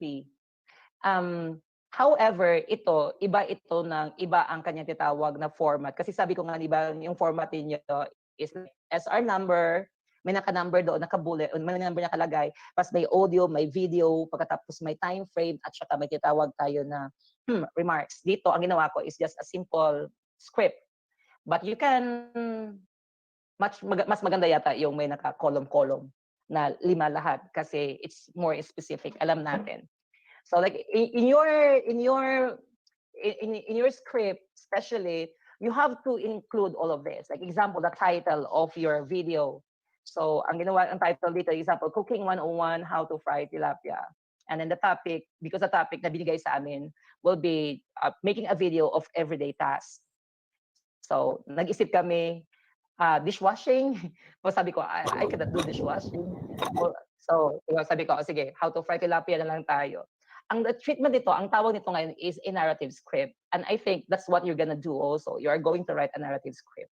you put your script, the scriptwriter, and then you have your instructional objectives. Kasi nga etong video natin ay educational. So, just like a lesson, may mga titawag tayo ngayon na mga objectives. Now, you can go with your objectives. Remember sa objectives natin, SMART, specific, measurable, attainable, result-oriented, and then time-bounded. At saka may titawag tayo doon na has something to do with affective, cognitive, and psychomotor. But if you can dwell mostly on the affective and the cognitive, then that's fine, I think. Like example here in the video, in the script, nakalagay doon, after watching the video, the learner should be able to discuss the importance of preparing a quick fry meal, follow the steps in frying tilapia, and note the do's and the don'ts in frying tilapia. Notice, the discuss, follow, and note, those are actually observable ngayon. Verb po yun, observable po yun, nakikita ng mga bata. Na makikita natin sa mga bata, na even sa mga bata at the end of the lesson. So that's actually the first part of the script, don't forget. And now this one is an example of a script now. So the teacher will be, I am the teacher, and then there are actually action there na nakalagay, the action na nakalagay. Like example, grumbling stomach sound effect and then wink. That's actually the visual. Then music up and under. That's actually the theme, music ng inyong video ng inyong educational video ngayon. So mas maganda lahat ng, I think may nakikita kayo mga movies or mga teleserye, may mga titawag na sila ngayon na mga theme ngayon o music theme ngayon sa titawag na show. So gagawa din tayo niyan, music up and under. Then opening billboard tayo, may nakalagay ngayon ano yung title ng ating show or ng ating video. Pagkatapos another nga naman, music and under, and then yun. Like example dito, teacher nakasuot, na-specify ngayon within the parenthesis kung ano ang isusot niya in chef uniform, and then it should be in capital letters. The capital letters would actually be an instruction, a direction to the actors and to the director also. Another part of the production. So dito kung gusto mong kumain, dapat matuto kang magluto. I think when I wrote this one, ang ginawa ko ay kung gusto mong magkain, dapat matuto kang magluto. Di check kumain because I want to use magkain because it's the konyo in Davao City. But sinabi nila, no, let's stick to Filipino and English only. Okay, so you don't have to prepare it for an hour. It's quick meal, quick fry, and then there's an action: raise the ladle and make a circle, and then welcome to Cooking 101, something like that. I think this one is more contextualized because may nakalagay Cooking 101, a survival of the fittest guide in this pandemic, and then you put here another instruction: insert animated graphics of COVID virus unable to attack due to the magic circle made by the ladle, and then you introduce yourself because you are actually the actor of the video. And then you have to have music up and under. Bakit may music up and under? Nag-fade in, malakas, mabagal? Because it would actually fill in the dead air. We cannot afford na may dead air ngayon sa iyong video ngayon doon or sa inyong educational video. Or else, yung mga bata ngayon will not be excited at all. And even the color. Next natin, ayan, another part of the script. So, eto ngayon, ang nakalagay kanina dun sa part na yon is just introduction pa lang tayo. And this one here now has something to do with the importance of making a quick fry meal. Eto. So, you know you want something yummy. I know you want something healthy. So, instead of saying, I know you want some protein, fat, good cholesterol, or sodium, nakalagay na yun sa gilid ngayon doon, that kids could actually take note of that. And then, yung sitawag natin, wag na gawing obvious ngayon, something like that. I know you want something quick, so may naka-flash ngayon sa screen. So, that's the trick na ginawa namin. And then, may nakalagay yata dyan. So, kunin ng ballpen at papel, you're giving an instruction already to the kids. So, huwag kalimutang ilista ang mga hakbang, ang dapat at di dapat gawin, at ang kalagan kung bakit dapat ito sundin sa pagpiprito ng tilapia. If you notice po, it's combination of English and Filipino, ang language na ginamit natin ngayon dito. Next one is, ayan, the cooking of the tilapia na ngayon. Kasi, ang sinabi natin kanina, follow the steps and note what to do and not to do. Ito yun. Kasi, I'm not so good at cooking, Pero sinabi ko, when I was actually like filming the the frying of the tilapia, wag nating i-cut. Like example, kung may pagkakamali ngayon doon, like example, kung paano hinawakan, paano hiniwa, tumalsik ngayon doon, I think you can actually like make fun of that one. I mean, lagyan ng X, don't do this at home, or be careful, wag tularan, something like that. I don't know if that would actually work, pero the video is your creative man. So, ibig sabihin, whatever will work or would work sa tingin mo, then do it. Like example dito, may teacher for our ingredients. So yung mga ingredients natin, ito yung nakalimutan kong ilagay dito that the camera should actually be taking the a video of the ingredients close up para makita ngayon ng mga bata. Ito pala yung tilapia, ito pala yung ito pala yung mga materials na ginagamit. So example sa science, kung gagawa ka ng activity, dapat nakapan ngayon yung camera ngayon or close ngayon doon sa tinatawag natin na mga materials para makita ng mga bata ngayon. So nakalagay dyan at saka may nakalagay na steps. Step 1, step 2. May nakalagay na step, although sinabi mo yan, naka-reinforce din yan ngayon sa tinatawag natin na text. Naka-reinforce din yan sa sabi natin na text. And then, after that also, we have steps 1, 2, 3, 4, 5, and 6 na nakalagay. And then we are done. Nakalagay, share and enjoy with your mama and your papa. So teacher eats the fried tilapia. Can we go back to that? Teacher is the fried tilapia with gusto after dipping it to the sausaw. Show a fast forward action of teacher doing this and then verb. Notice, ang kulang dito, dapat yung end product, ipakita muna ngayon, na makikita ngayon ng mga bata. Ito yung end product, naka-close up yun. Before natin, yung nakikita natin, like example, tasting the fried tilapia and all. So, we have to be very specific about what's the camera action. Saan ba ano bang titingnan niya ngayon? Like focus on the eyes muna or sa mouth habang kumakain? Would that be good? Or ipakita muna ang ating finished product. So you have to be specific about what you want the camera do or the music na i-add, ano ang text na ilalagay. So medyo taxing in a way sa scriptwriter. And then natapos na, so you're going to wrap it up. So example, so have you learned something today, chef? Remember the steps. So for more simple cooking, tune in again tomorrow. Ang kulang dito will be, you can try the same, maybe you can actually like ask them to do, fry another type of fish maybe, or another thing that we can fry that. If you can fry tilapia, then maybe you can fry, bulad, or maybe you can fry something like this and like that, or a certain vegetable, something like that. Pagkatapos, bago ka dumiretso sa for more simple cooking, tune in again tomorrow. Pero medyo nakulangan ako ng isang line doon na could actually check what they have learned and giving them an assignment in a way. So you have to close it again by telling them about you and then the show. And then, may leitmotif ako na ginawa. Yung leitmotif ko, yung yung nasa una, gusto mo, kung marunong kumain, dapat marunong magluto. So, ibig sabihin, that's the leitmotif. Paulit-ulit yun, na emphasis. Para kids will actually remember that. And then, music up and under. Pagkatapos, si teacher ngayon ay nag-move sa exit. Pero gusto ko na medyo may trick na pag-move sa exit, akala ng mga bata, wala na si teacher, pero the music will cut abruptly. Tapos, babalik ngayon si teacher.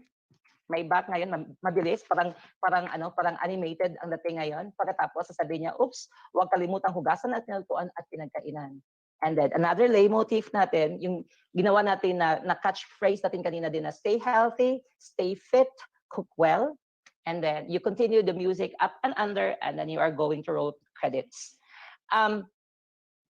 This one was a product of, I think ginawa namin ito na medyo mabilisan. So, ibig sabihin, given a time, pagkatapos, given the resources at saka the team also, I know that you can actually come up with a really, really good script. Better than this one, because this one was just like 4 minutes na script for an educational video, and you are expected to come up with a 20 minutes. So, medyo mahaba-haba yun. It's more challenging. And I think because it's more challenging, it is more rewarding to do. Kasi imagine, ang gagawin nyo ngayon will be evaluated at the same time. Pag pumasa ngayon sa evaluation, kasi may evaluation din gagawin ngayon ang iyong ang video, but before the evaluation of the video, i-critique mo na ang mga scripts para pag na-critique na ngayon ng scripts, may nakalagay na ngayon na suggestions or comments or feedback. So ibig sabihin, you can rewrite again your script now, and then after rewriting is pwede mo na ngayong pwede na kayong dumiretso ngayon sa production. So screenwriting or script writing is like ironing. You move forward a little bit and go back and smooth things out, because that is what you do as script writer.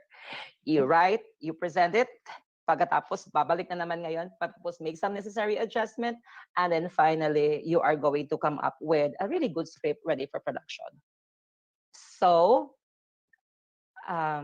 again, thank you for listening. I do hope na you have a clear audio of what I'm talking about. Ialay ang galing sa bayan, well, as I would always say to everyone. So thank you so much for listening. Good afternoon, everyone. Madunggan ko, ma'am. Yes po, sir. You may go ahead po. Okay, so again, pleasant afternoon to everyone. Let me introduce myself again. I'm Brian F. Miguel. I am from the Division of Davao Oriental, Catiel Vocational High School. I am part of the DepEd Illustrators. So I've been working with DepEd for 3 years now in illustrating various modules in central office and also in the regional and division level as well. So at first, I was very, very happy with the list of participants that I received yesterday, since when I saw the list, there were no national illustrators included. But when I saw the attendance, kita ko sa ako ang mga colleagues sa National Illustrator. So nakulbaan ko gamay. My regards to Master Ken Perumingan and Sir Neil Edward Diaz of Davao del Norte. And of course, to Ma'am Reg Canlas of Tagum City na kauban po na ako sa national training. So I will be presenting, sharing my slide. I hope that the facilitators will help me share my screen. I'll be presenting my screen.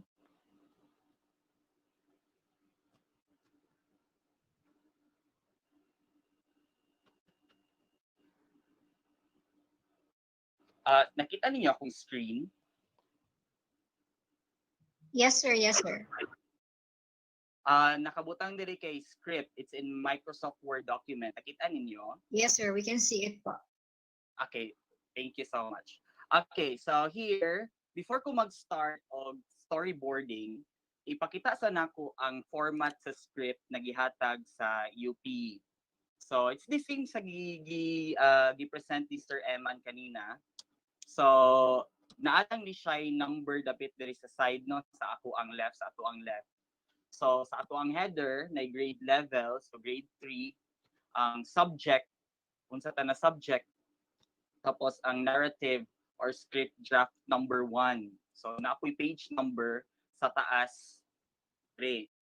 So unsa tong title, make a very fancy title, catchy title, states of matter, so mo ni siya. Ang ipagipakita lang nako ang script, it's because the script is the basis of the storyboard. So importante po din mga line numbers nato. I'm very, very sure that our school paper advisors already know the importance of these numbers. Kay pag storyboarding, kung i-convert na siya sa storyboard, you will know na si line 2, 3, and 4, mo ni siya si storyboard number 1.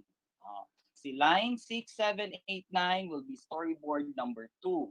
So, it's important that kabalutaan na kanang sequence. The number represents the sequence of the storyboard. So, I'm going to open a file here. So, what is a storyboard? So, a storyboard is a graphic organizer that consists of illustrations or images displayed in sequence for the purpose of pre-visualizing a motion picture. So, it doesn't mean that this is an illustration, trabaho lang siya na illustrator. This should be worked by all of the members of the team. It means that magtinabangay dapat si writer, si videographer, si motion editor, or si graphic motion editor, or si animator in finalizing or making the storyboard. So again, a storyboard is an illustration depicting or pre-visualizing the motion picture. So pagkasunod-sunod siya. So magsabot-sabot no. So since siguro ako ma-imagine lagyo mo sa inyong team gaya sa amua na ito duwa taga Davao Oriental, uh, na taga Combal, na taga Panabo, taga Davao City. It was very difficult for us to meet. So it would be better na mag-video conferencing mo so that mahitabo ang storyboarding. So I will be sketching. So when you storyboard, ayaw gahuta ang illustration. Pasabot, sketch is fine. Ayaw na siya kanang murag yung pang storybook na no, final for printing na. This is not a printed material again. Okay ra gyud kaayo na ang inyong illustrations is just a sketch na naay mali. Basta importante lang na ma-visualize nato. So, based sa script ni Sir Eman kanina, ana siya ang pinakasugod daw kay OBB. If your division has already an OBB, so di na siya kailangan i-illustrate, ibutang na mo sa storyboard dito, OBB. So, mo na siya mo storyboard number 1, OBB lang, ibutang.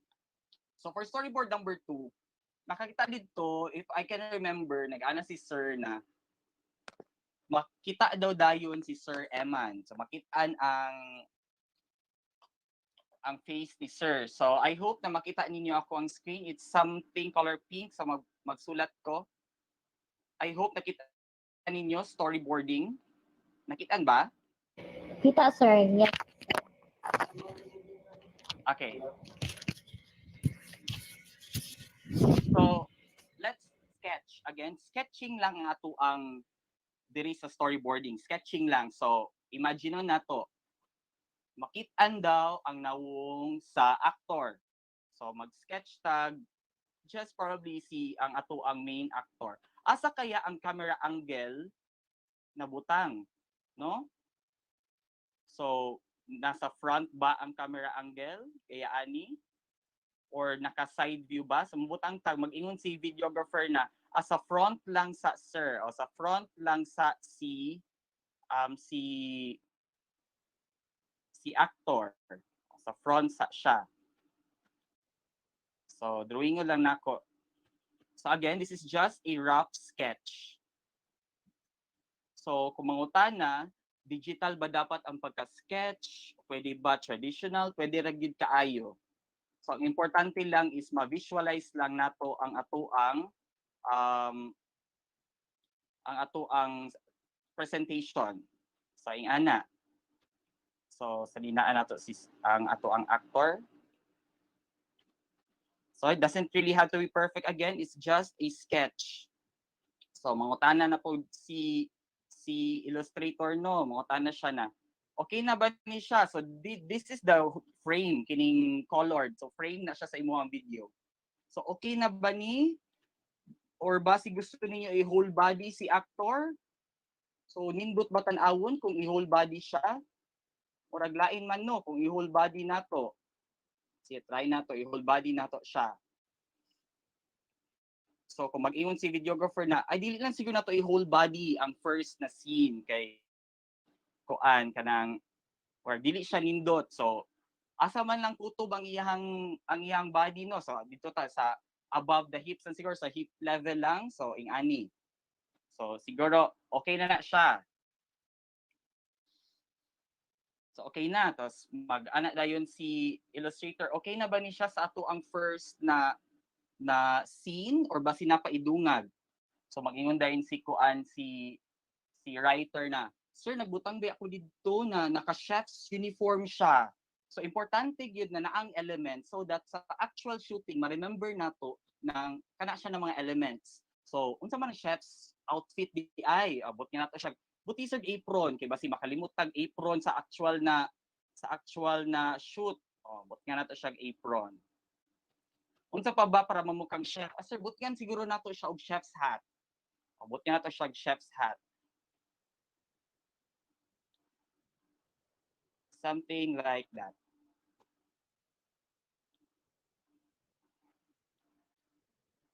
So, mangutana na po, okay lang ba na nasa center si sir? Or basi gusto na to i-move gamay? Kaya nabi tayo rule of thirds, no? So, i-move na to gamay diri si sir. Na diha, kaya para dili kay siya center. So, necessary ba na colored ang ato ang storyboard? Okay lang yung kaayo na dili siya colored. Pero akong suggestion is, but nga na daan siya color so that ma-appeal na siya sa kanang sa pag-production na ma-remember na dayon kung unsang background, mag-ingon si graphic or si animator na gusto nako ang color is butang tag yellow. So yellow na to ang background. Unsa siya ka yellow? Very yellow ba or lemon yellow? Ang tag ana na pagka yellow. O sa kana. Kung koloran ako ang salina ni sir, magkuan ko, importante ba ang color sa salina ni sir? Kay basing mag-green si sir. Kay sa ato abayang video production, no? Kay ato ang background usually kay green, kay para dali na siya matangtang, i-chroma na to. So, siguro si sir, dili dapat siya mag-green. Any color sa iyang polo, basta dili green. Sige, magbutang ta dihag. Koloran na to ni, i-blue na to ang color sa salina ni sir.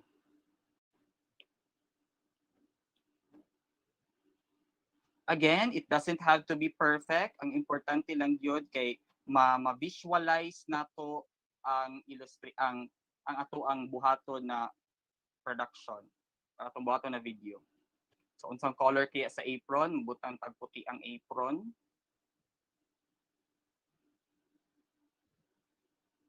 And puti pod ang iyang chef's hat. Of course, ikalimtan koloran ang nawong. So this would be an example of your first storyboard. So ano pa si animator, ay sir, magbutang day ko background. Gusto na ako kanang mga isda, kay tilapia man di ba, kanang isda na naglihok-lihok sa background, mga wooden spoon na naglihok-lihok. Ala, sige, butingan na to na siya diri sa background. O, kanang mga, sorry. Abot nga ito mga isda. Again, it doesn't have to be perfect. Basta lang ma-represent lang nato, ma-remember. Abot nga itong octopus, o jellyfish, unsa ba, wooden spoon, atong frying pan. So that would be your first board.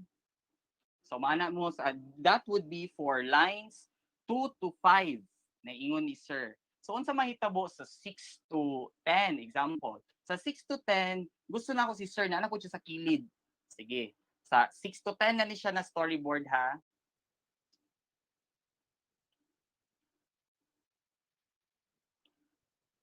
Gusto na si sir na ana siya sa mapakilid si sir. Dili si sir na atong actor. So lahi na pod ang camera angle or yeah. Tapos gusto sa animator kay malist man daw ang ingredients, but nga niya diri og unsa ba na illustration. So, si illustrator pag drawing pag scroll, mag-drawing ka scroll or unsa ba na design. Mag-drawing siya dig scroll tapos butang ni ingredients. So, ingredient number 1, ingredient number 2, ingredient number 3. Unsa kay ang color sa scroll, butang tag brown.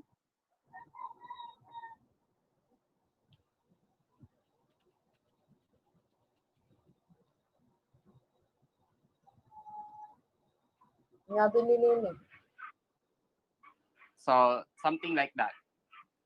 Now, gusto kung magluto na si sir, again, magluto na si sir, no? Another storyboard na po na siya, another board na po, another panel. So, ang makitaan dapat nato, unsa ba nice na i-shoot kung magluto? Of course, ang giluto yun, no? Lain kay si sir, ang makitaan kung magluto. So, dapat makitaan yun kung, unsa ba, frying pan. So, dito na ka sa scene na nagluto si sir. So, unsa man ang i-video? Again, it would be better na ang giluto ang videohan, dili ang aktor. Para makabalo po ng mga bata, ay mo din na siyang itsura sa tilapia na na-fry. So, mag-imo na punta.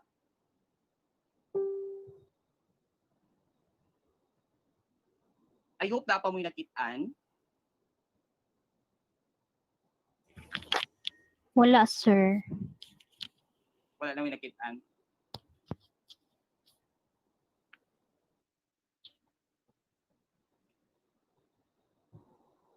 Kana siya, na mo nakitaan? Naana, sir. Ano, sir? Okay, again, this is katong ikaduwa na, ma-flash na naa ang ingredients. So, this part here would represent katong an illustration na ma-flash tapos mag-animate siya na ma-insert ang mga ingredients. Karon ipakita na ko ang last example. What if mag-illustrate ka ng scene na ipakita na nagluto? So unsa man dapat ang makit-an? Of course, ang frying pan. So mag-drawing tag frying pan. So asa man ang camera angle? It would be better na nasa taas, no? Ang camera naa sa taas sa frying pan. So that would be your frying pan.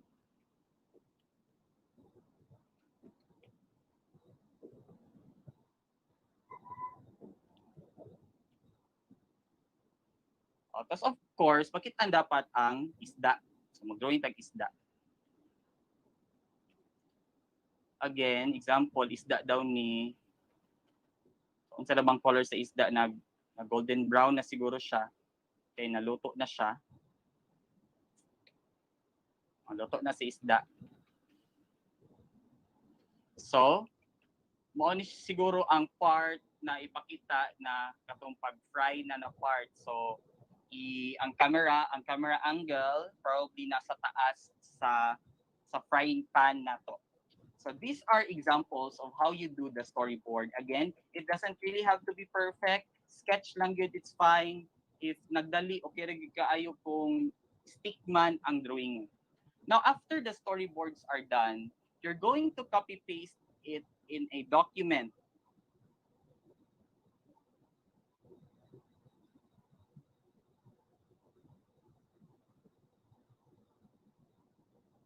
So here is an example of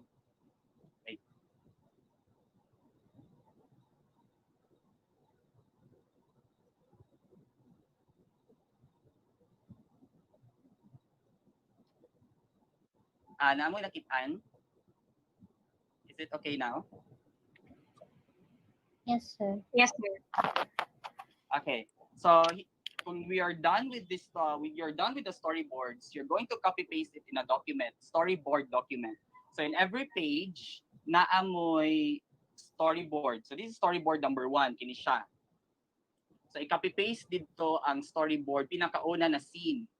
So don't forget to write the grade level, ang subject ug ang title, storyboard number 1. So wala siya gi-copy paste sa nimo. Unsa mahitabo na scene, kana siya storyboard number 2. Once humana ni siya ang storyboarding mo, ni siyang actual na storyboarding ha, kini siya na document kana. Once you're done, you're going to copy paste again, infuse na nimo, emerge na nimo si script, si storyboard. So mo na siya ang production document.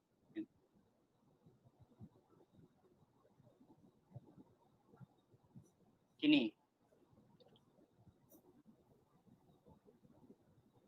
So mo ni buhaton before the shooting. Grade level sa taas, unsa ang subject, ang production number, ang title, katuingon ni Sir Cooking 101 dapat ang title, ang topic kay unsa ba frying tilapia.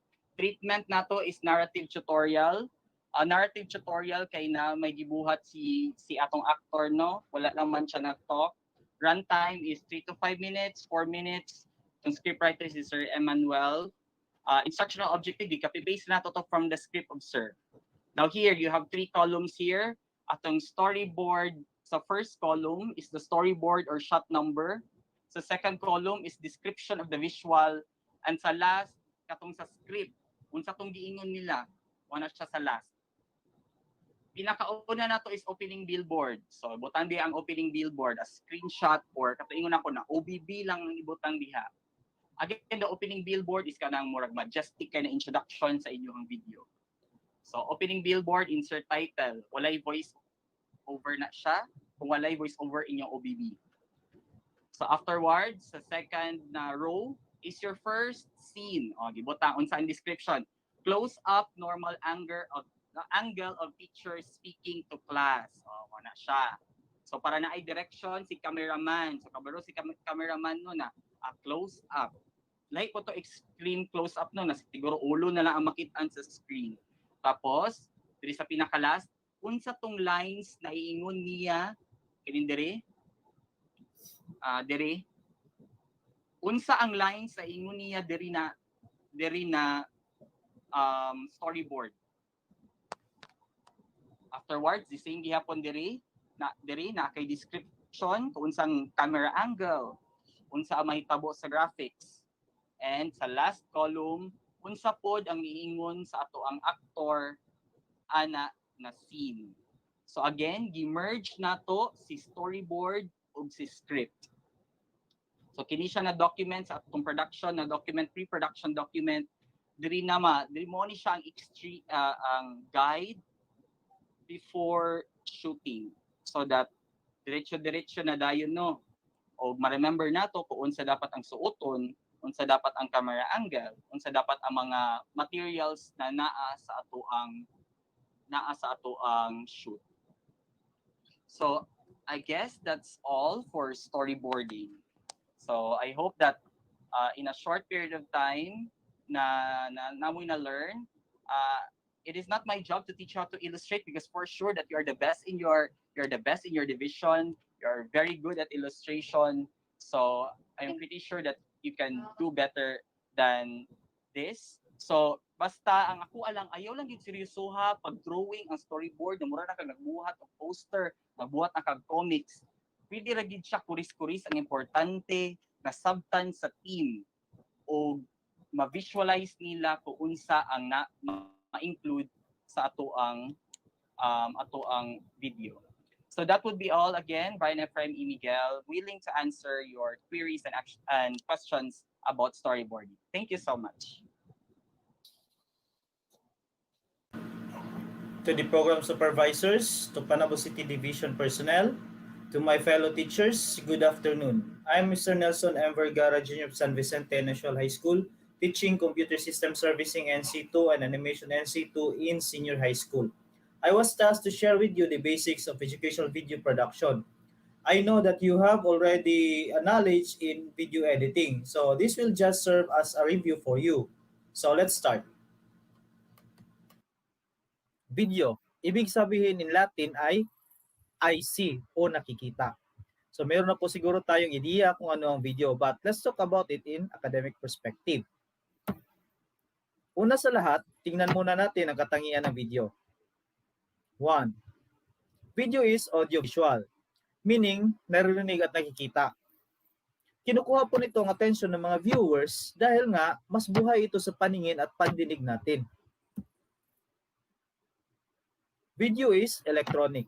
It depends on equipment, meaning kailangan ng electronic equipment to play. Example of that are TV, computer, and other handheld devices. Video also can be stored in different storage media. Example, magnetic tapes, solid state drive or SSD, flash drive, or digital video disc.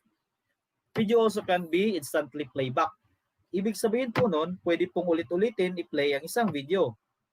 Kapag tapos ka na, pwede mong balikan ulit. Pwede mong skip, pwede mong i-forward. Yun po ang katangian ng isang video. Next, video is economical. If it is done right, it can be less expensive than film. Less expensive kasi reusable. Sa film kasi kapag nalagyan mo na ng laman, yun na yun. Di mo na ma-overwrite or ma-erase. Then, let's proceed to the strength of video. As being said a while ago, video is both visual and auditory. It has the capability to be playback and has the ability to be broadcasted through TV and internet. So it has a wide coverage na po. Malawak na po yung coverage niya. Another strength of the video can be used for learning in multiple domains. Hindi lang po isa o dalawang domain ang tinatamaan, kundi tatlo. 1. Cognitive. nagiging malinaw ang isang bagay from abstract to concrete. It can be also affective, meaning tagos sa puso or namomotivate ang mga viewers. And don't forget the psychomotor domain, kung saan tayo nagde-demonstrate ng mga dapat nating gawin. Napaka-importante po ng psychomotor sa panahon ngayon kasi lumalabas po ang importance ng authentic assessment dahil pwede na lang nating panoorin o pakinggan ang ating mga estudyante through the video. Of course, if there is strength, there is also weaknesses. Di po kasi siya perfectong medium. It can be expensive. Maaaring ang production ng isang educational video ay mahal kaysa sa production ng isang libro. It depends on the add-ons na nilalagay po natin sa isang educational video like sound effects, animation, special effects. Pwede din po kayong kumuha ng actors and actresses. Doon po nagiging expensive ang isang educational video. Kasi yung mga special effects, yung iba, yung plugins, binibili pa. Then yung actor and actresses, kapag kailangan nyo talaga ng actor and actresses, mag-hire kayo. So, doon nagiging mahal ang isang educational video. Next is time-intensive production. Meaning, video takes time to finish. Sa atin ngayon, binibigyan po tayo ng 6 days to do the educational video production. Tinaasa na po yan para po talaga mabigyan po kayo ng sapat na panahon para makagawa ng isang educational video. Next, it requires facilitator for learning. It needs someone to synthesize and facilitate learning. Hindi po maganda na panoorin lang natin tapos wala na explanation sa dulo. Tandaan po natin na educational video na gagawin po natin ay may kasamang teacher na po sa loob ng video. So, si teacher na po ang makikita sa isang video. Another weakness is hardware dependent. Kapag walang gamit, walang kuryente, or sira, walang video na mapuproduce. So, yun nga. Kung wala kang gadget, wala kang laptop, wala kang desktop na gagamitin sa pag-i-edit ng video, wala ding video na mapuproduce. Wala kang camera. So, yun. Kailangan po talaga ng camera. Next is presentation problems. Okay, like the sizes of the screen, pinapanood mo sa mobile phone na maliit ang screen, posibleng di mo makita ang gustong i-emphasize ng teacher. And last is the reception problem. Di po lahat ng lugar ay sakop ng signal or may internet access, so hindi po nakakaabot dun ang video. Okay. Now, let's move on to some properties of educational technology media. Kailangan po nating malaman ang mga katangian ng media para magamit po natin ng maayos. Alam kong review na lang ito sa inyo. Karamihan kasi sa inyo is magaling na ng video editor. Okay, 1. Fixative. Allow to capture, preserve, or reconstitute an object or event. Ibig sabihin po nun, kapag nakunan o nabidyohan mo na ang isang pangyayari, maaari mo na itong i-replay kung kailan mo gusto. So example, birthday coverage, wedding coverage, proposal, at iba pang events. Available anytime and anywhere. Pwede mong i-view. Yun ang katangian ng isang educational technology media. Next is manipulative. Ibig sabihin po nun, pwede mong i-skip, forward, select the part kung saan nyo gusto. It can save time kasi di mo na kailangang i-view ang isang video mula sa umpisa. At pwede mong i-pause to clarify the things. Simplify complex details. Ibig kong sabihin nun, if napanood nyo na ang video and ma-identify nyo na mga parts na pwedeng baguhin or pwedeng i-enhance pa, dito po natin ma-apply ang pag-angle ng pagkuha ng isang pangyayari. Another property of EdTech media is distributive, meaning you can distribute it to others. Pwedeng i-share. Distributive allows to present identical learning experiences. Ibig pong sabihin nun na iba't ibang viewers, the same experiences lang po ang makukuha dapat nila. Ang kaibahan nun kung paano nila ina-absorb ang learnings. Kaya kailangan talaga ng isang facilitator to make it the same learnings na makuha ng mga viewers. Make up for an availability of learning facilitator. Yun nga, no need na ang physical facilitator kasi nandun na lahat sa video. Package na po. Yung teacher included na sa video. Dito na tayo sa video production process. Una, pre-production phase bago simula ng paggawa ng isang video. Okay. Dapat po nating isipin at tanda lahat ng mga bagay na kinakailangan sa production phase gaya ng script. Ito yung basehan kung ano ang mangyayari sa buong video. The storyboard, illustrations of the highlights, events sa video in order. So, ayon sa pagkasunod-sunod.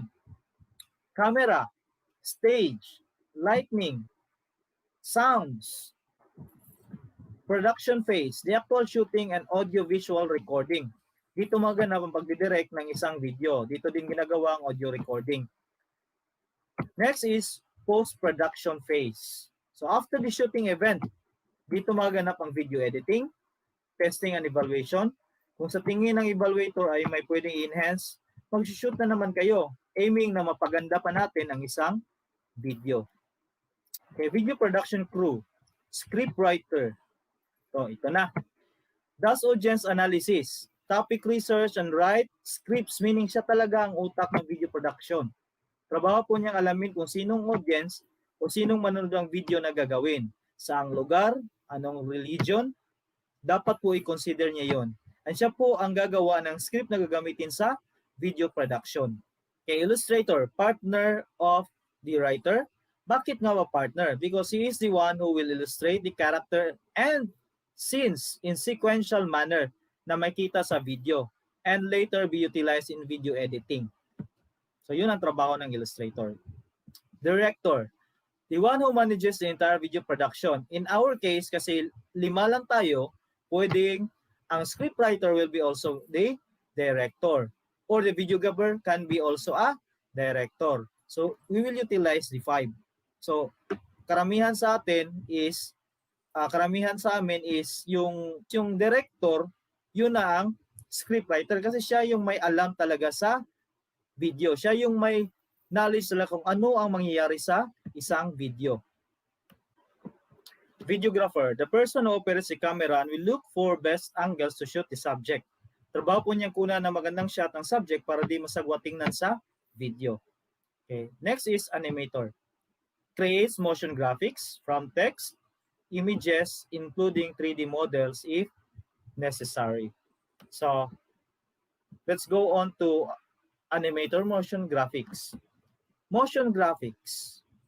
Everything that has motion in our educational video is an example of a motion graphics. Okay, motion graphics are graphics that use video footage and animation technology to create the illusion of motion or rotation and are usually combined with audio for using in multimedia. So yun na, lahat ng gumagalaw sa video natin, like text or any object is an example of motion graphics.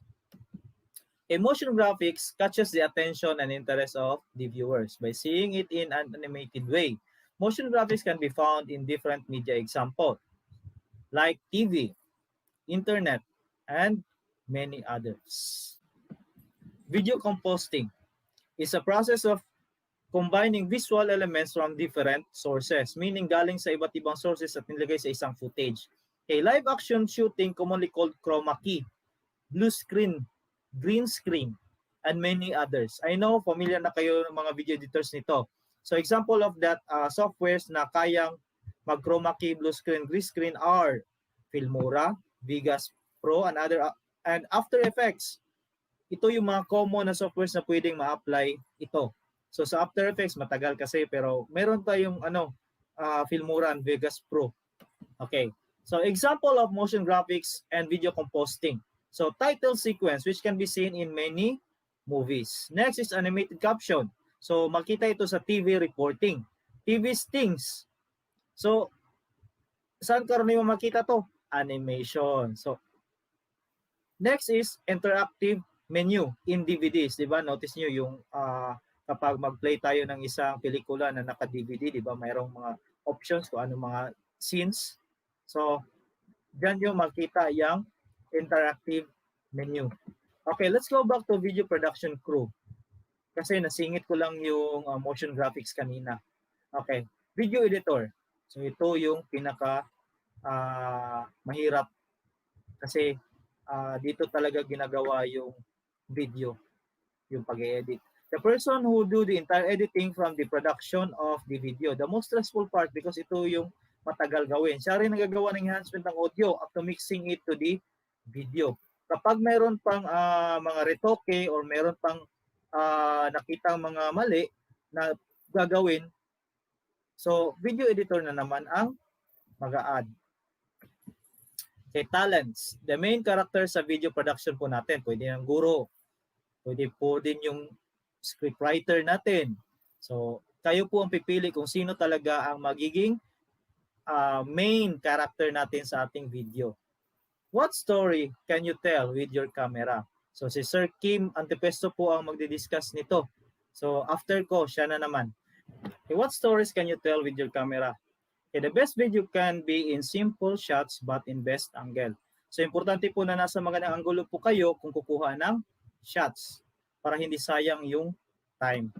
Okay, point of views, eye level. Okay, ibig sabihin, straight look, forward shot. So, eye level, mata. Align lang ng mata. Okay. Above or bird's eye view. So, meaning, yung subject natin nasa baba and the camera is nasa kay taas. Below or worm's view. Ito yung ginamit ni President Duterte sa kanyang unang SONA ba yun? Okay, yung camera nasa baba, tapos yung subject natin nasa taas. Okay, so ito po yun. High angle, eye level, low angle. Let's proceed to the camera movements. So, ito yung importante. Technique po ito para maganda yung pagkuha ng shot. Okay, track. The position of the camera is steady in vertical line and move from top to bottom or bottom to top. So, ibig sabihin nun, ito yung camera ko, pag ganun lang siya. Pag ganun. Okay, next is pan. Okay, panoramic movement. The best example of that is your mobile phone. Meron pong panoramic shot po yan. So from left to right or right to left in arc movement. So this is our phone. So panoramic, pag ganun po yun siya. May arc, pag ganun po. Okay, next, tilt movement is from bottom to top or top to bottom or bottom in arc movement again. So from bottom, this one, from bottom to top. That is what they call tilt movement. Okay, next, zoom from near view to far view or vice versa. Alam niyo naman siguro yung zoom. Ginagamit po yan natin sa even sa Microsoft Word, sa offices po natin. Okay, dolly movement is forward or backward. So yung camera natin, ginaganon po natin. Walang zoom na include ha. Yung camera po talaga ang lumalapit at bumabalik. Okay, so next, shot distance. Okay, long shots should capture the whole body of the subject. So buo talaga. So from top to bottom. So head to foot. Dapat kinukuha yan. Yan yung long shots. Okay, medium shot, half body of the subject. Next is close-up shot over chest shot. So dito, taas. Taas ng chest. And extreme close-up shot para naka-zoom or malapit na masyado sa subject. So sinu-zoom yun. Example niyan is nakikita nyo sa slide. Shoot arrangement. So, importante din po sa pre-production ang shooting arrangements. Need po i-consider if malayo ba o malapit ang shooting venue. Kaya ba ng mga crews na makapunta o posible bang madala magamit sa video production? Organize the crew. Instructions is necessary when setting up shooting location. And if there is already a usable video na pwedeng i-recycle din, so utilize it to minimize the shooting coverage. So, kailangan lang talagang i-recycle kung meron na kayong mga video. If there is already a music or audio na available, please notify the video editor para di na siya problema kung anong audio ang i-add on. Usually, yung scriptwriter po ang mag-identify niya kung anong magandang audio na pwedeng ilagay. Background music para yung editor or yung video editor, mag-edit lang talaga siya. So, for queries about the topic, just ask later po and I'm willing to answer po na kaya kong masagot. And I'm hoping na na-refresh po kayo dito sa presentation kasi alam ko pong magaling na kayo sa video production motion graphics. So this presentation was taken from our trainer, Sir Maligalig of UP Diliman College of Education. So kung ano po yung nandito, yun po yung nakuha namin sa training po. Okay, so thank you for watching. God bless po. So good day. Welcome to another episode of our educational video production guide. So Innovation, integration, industry-based learning, inspiration. This is the division of Panabo City, the forefront of eradicating illiteracy.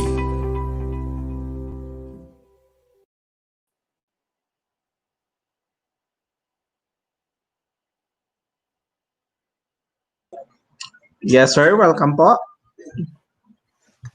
Yes, Sir John. Ito, sir. May dadagdag ka pa po ba, sir?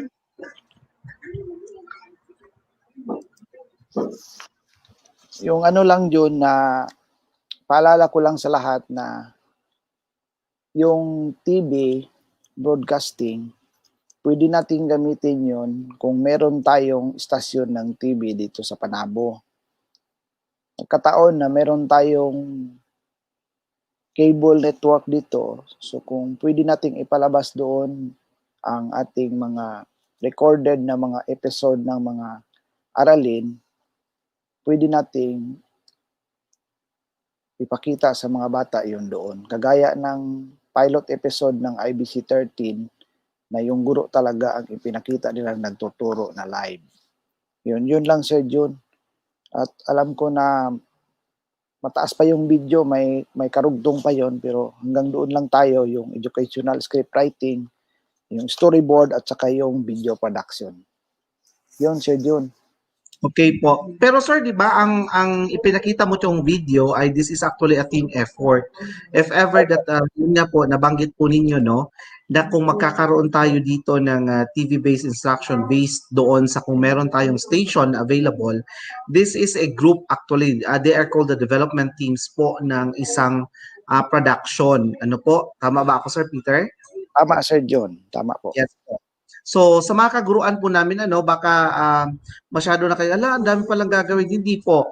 Ang pinakita po namin sa inyo na video ay isa lamang po sa mga instruction na modality, yung tinatawag nating TV instruction or the TV-based instruction na kung saan yun po yung talagang komposisyon ng isang buong developmental teams. We have the scriptwriter, the video editor, the animator, meron pa tayong layout artist din dyan.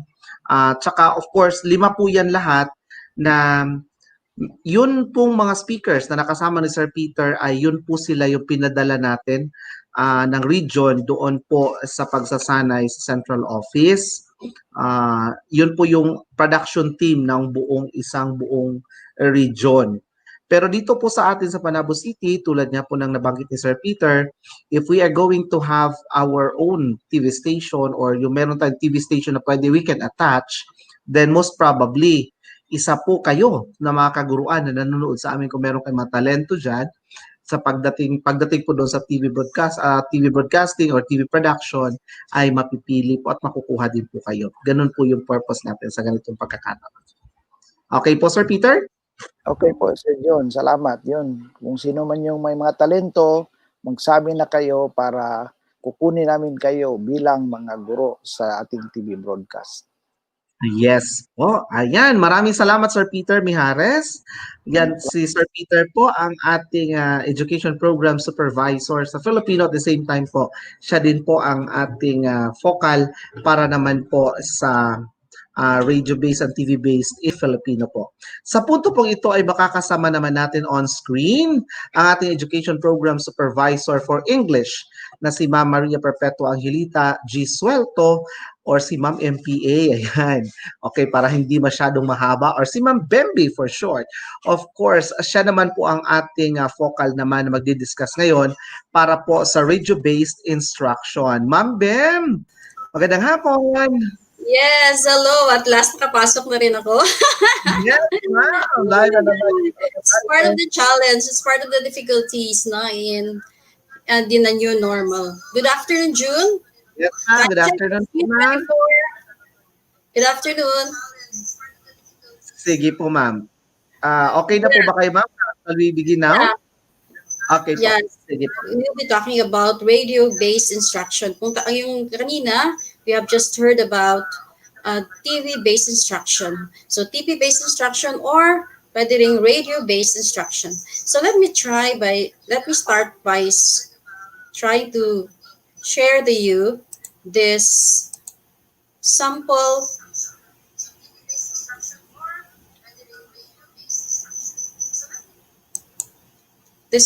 screen, the sample presentation on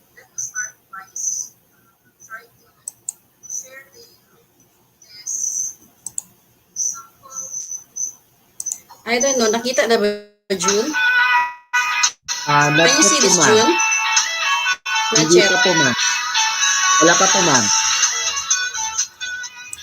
Nakita na ba Kindly June? share. Not yet. Good afternoon. Wala pa po, ma'am. Good afternoon. Good afternoon, my dear grade student. I am your teacher, Miss Yus Lualio Ma'am, of kindly Not yet. share. National High Wala School. pa po, ma'am. Welcome to our Nakita physics na ba? class.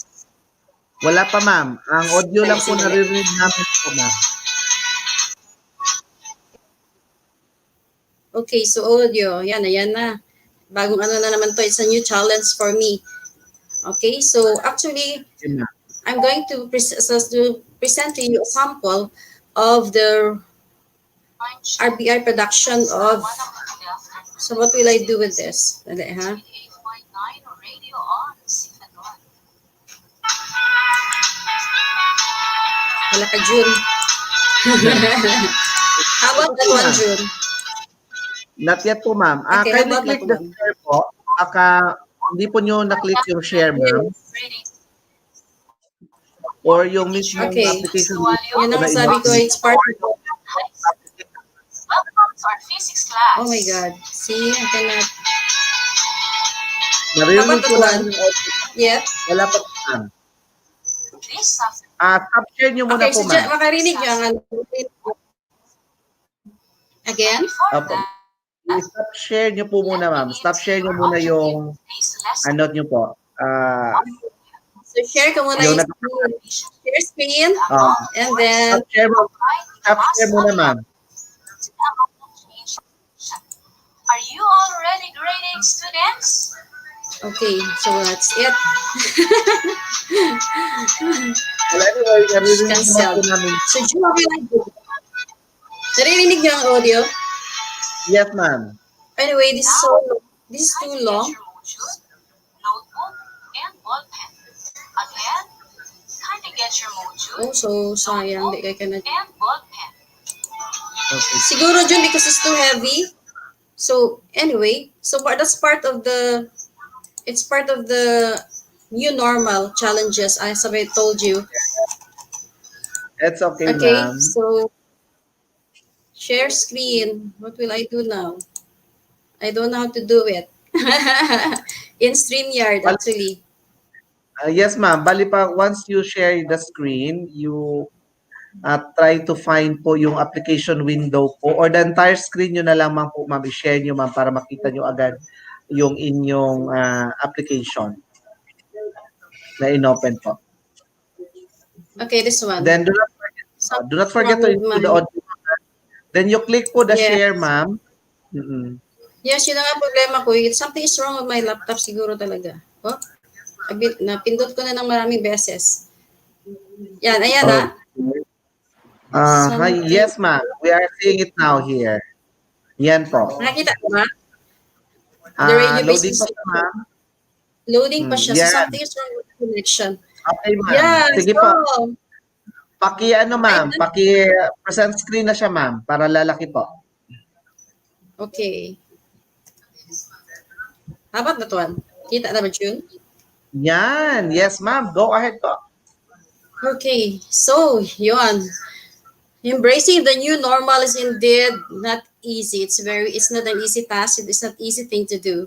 So I would have wanted to share with you a sample presentation. This is actually very long MP4, but then i-cut ko na lang. I will not show anymore. The sample of the radio class of Sindaton National High School. But then sabi ko nga, embracing the new normal is not an easy thing, especially the challenges that we need to face in hurdle. Like for example, yun na nga, knowing the gadgets, of course. So there are a lot of difficulties that we need to face, we need to tackle, and those challenges could include your knowledge, your skills, your attitude. So your knowledge, if you want to learn more, for example, in video production, in TV-based production, and in RBI, you need to learn a lot about technology, and that is one of the challenges. And not everybody is open to the challenges. So yun na nga, no? There are a lot of changes that we need to adopt. So we need to upskill also our skills in technology. Ang dami mga dapat nating malaman. Especially TV and RBI because it deals with technology. Especially yung pinisent kanina ni Nelson. Okay, and of course, your attitude. What is your attitude when it comes to these challenges? So, ang dami in the new normal. Embracing the new normal is indeed very, very tasking. But then we need to know if we need to continue learning, we need to be constantly in hurdle facing the difficulties. Okay? So, kasama sa new normal ay ito ang tinatawag nating radio-based instruction. There are a lot of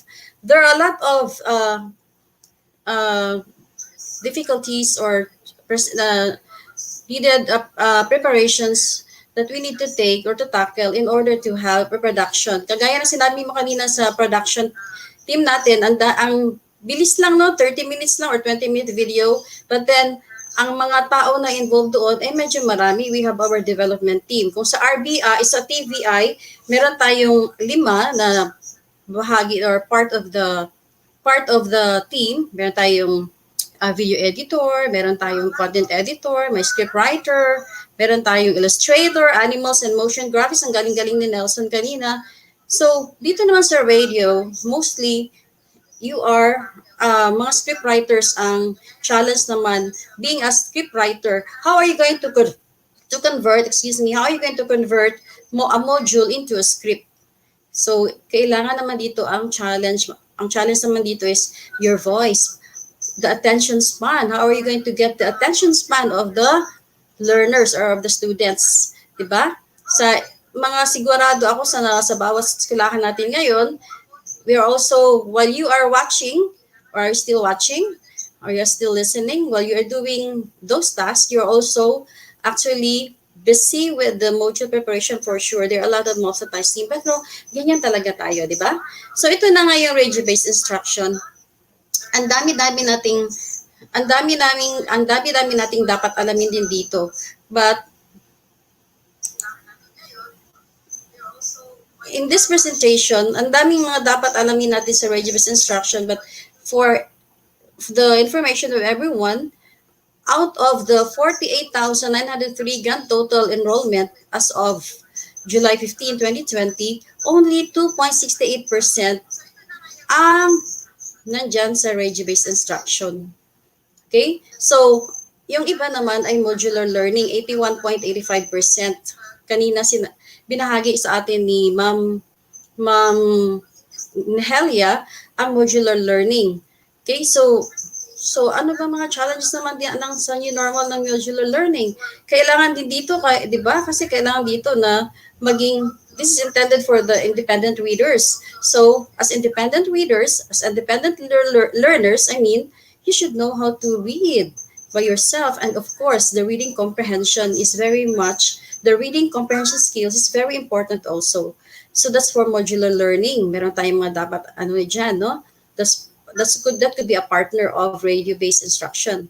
Another one is online learning. So there are still a lot of challenges we need to tackle, difficulties in the online learning. Kagaya ng nangyayari sa atin ngayong araw na to, there are so many technological glitches. Mga kaninang umaga, I cannot enter because of my connection.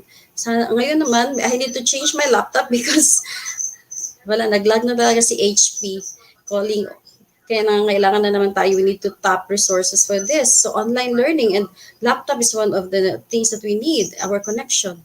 So 20.7% ang nandyan. So we need to address with this one. Then the blended learning is 12.25% and the TV-based 5.94% only. Then for radio-based instruction, 2.68%. So out of the 48,000 or 43,697 na nag-enroll sa public school.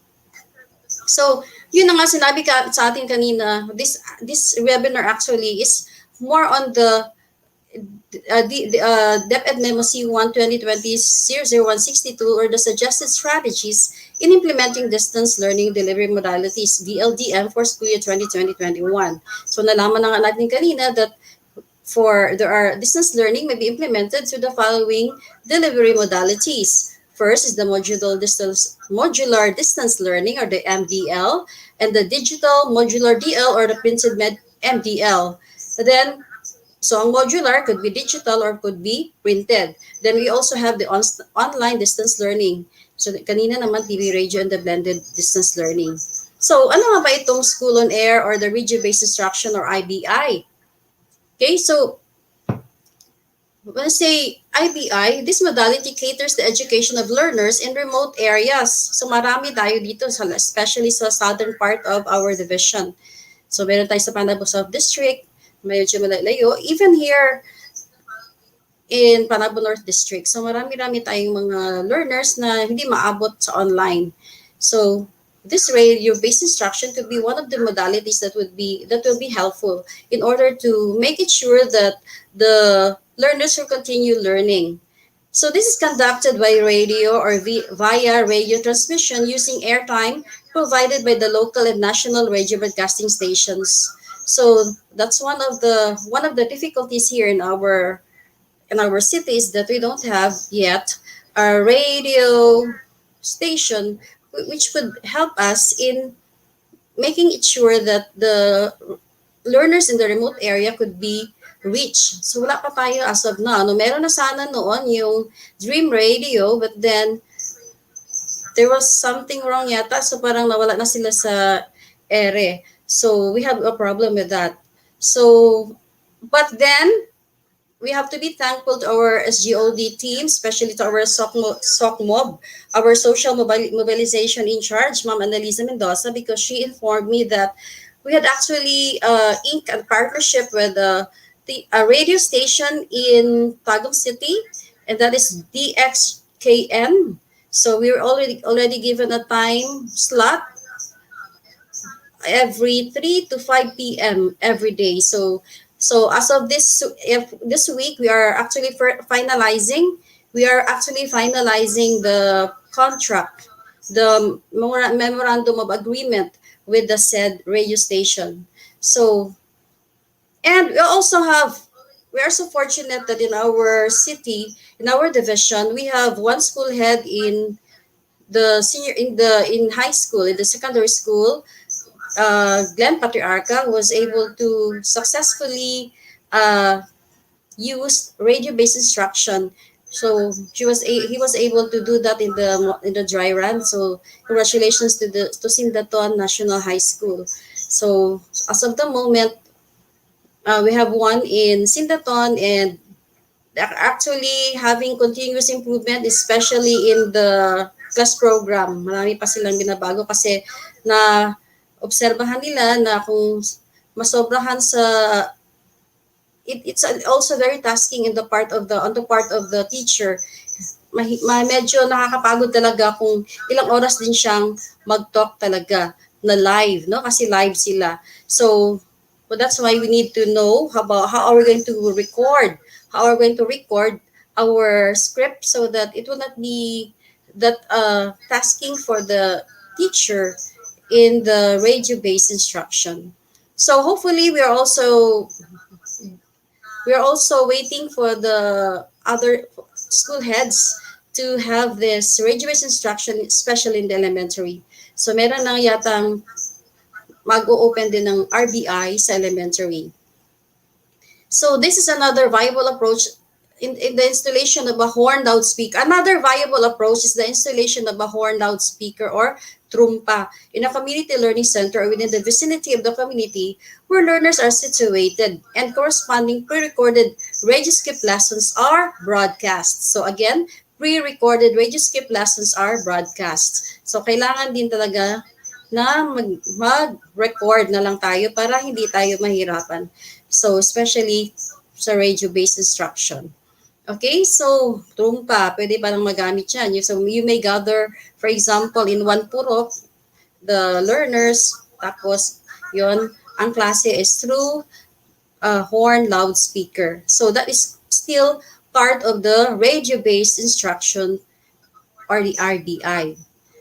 Learners shall be provided with SLMs for them to work on through the help of parent, older siblings, and other family member. Of course, radio-based instruction will be very effective kasi nga sa listening, no? So kailangan ding may mabasa yung mga bata habang nagkaklase. That's why we will be giving them self-learning modules kasi especially mga bata, kailangan may makita sila, mga visual sila. So mas maganda meron din silang mabasa, then sabay-sabay with the teacher, they go on with the class. So this would be feasible. Okay? Rather than just leaving the module to the parents or to the learners. So kailangan mas maganda ring magiging follow up or partner talaga ka-blend ng module ang radio-based instruction. And then another one is the same materials we return to the teacher for checking and feedbacking. So yung mga SLMs ay siyempre babalik din sa mga teacher for checking and feedbacking. So kailangan talaga may feedback. Hindi pwede yung basta iwan na lang natin, basta ibinigay na lang natin without knowing what happens to the RBI instruction, what happens to the radio class instruction. We need to follow up, make a follow up as to the effectivity of the learning. Then TV or RBI shall be implemented in areas with access to television networks. Sabi nga ni Sir kanina, so sad na wala pa tayo ditong TV network in our city, but then still in the offing na rin yung contract natin with Panabo Cable TV. So, and they will be providing us free airtime also, wherein we can air our lessons, our programs, our lessons in TV. So, maganda din yun, di ba? At least, yung mga gagawin nating mga modules, magagawin nating mga video materials or script materials, pwede pa rin natin gamitin, lalo na kung sana mag-push through na ang partnership natin sa cable TV. Then, TV and radio-based lessons utilized for these platforms are converted self-learning modules where the sequence of presentation is similar with what other learners use in online and modular distance learning, the same modules that we are using. So as of the moment, we have 16 teachers actually who are very busy as of now in beating the deadline. They are now busy in converting the self-learning, the ADM modules, and submit that as a script na to the region. So that's why we are also encouraging you all teachers listening right now to be interested also in this RBI and TBI, because this is also very helpful in making it sure that all possible modalities are taught, making it sure that our learners will really learn that education must continue in the new normal. So teacher-made videos that are MELCs and TV video lessons that are MELCs mapped may also be utilized. That's why in the field, as we have already instructed the teachers, we are highly encouraging them to be very prompt in submitting or preparing the TV video lessons in the MELCs map, yung mga learning materials natin, yung mga activity sheets which are MELCs based, kasi gagamit talaga natin yun para sa ating mga iba pang modalities aside sa modular and online distance learning. So we need this video lessons and scripts para ma-supplement yung mga ADM modules. Then TV or TBI should be implemented when supplemented with learning activity sheets that serve as assessment tools. So may maraming nagtatanong kanina, may nagtanong kanina actually, di ba, as to what will happen because the answers are provided in the module. So paano yun? Paano ang honesty? Honesty in the learning process is questionable. But then, sabi na nga natin, that's part of the being honest is part of the challenges in the new normal. So, dapat ang mga parents should be also responsible in making it sure na ang lahat ng mga binibigay nating mga modules, mga scripts natin na binibigay ay talagang ginawa nila according to how it is presented. So, wag mo nang mag-advance, mag-open para makita yung sagot. So, we need to be honest. But then, for feedbacking talaga, to making it sure that our learners really learn, so the learning activity sheets that has been prepared by the teachers will serve as the assessment tools. Ito yung pinaka-importante sa lahat. To determine whether learners learn the concept presented in TV or radio-based lessons. So, partner talaga ang hindi tayo ibig sabihin na meron na tayong mga ABM modules ay okay na yon. Kailangan pa rin natin mag-prepare ng mga learning activity sheets. Other supplementary learning resources like textbooks, learning materials, and others may be utilized.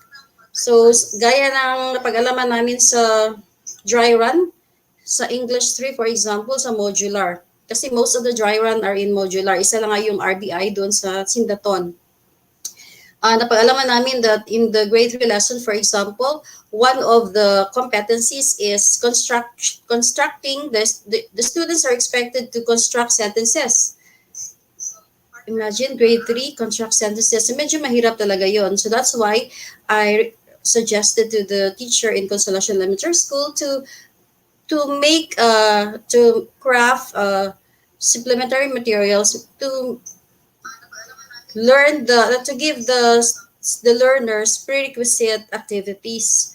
So, or we can make it, for example, yung constructing sentences, pwede naman by using construct sentences by using the SVO pattern. So with that, it will be very possible na for the students to really construct sentences using the formula SVO. Pero wala yan doon sa module. So kailangan talaga ang teachers meron siyang mga supplementary learning materials para mas masigurado na ang bata ay maintindihan yung o makuha yung intended competencies or the target competencies. So making SLMs available to the learners will also make TV, RBI more effective sa learning modules.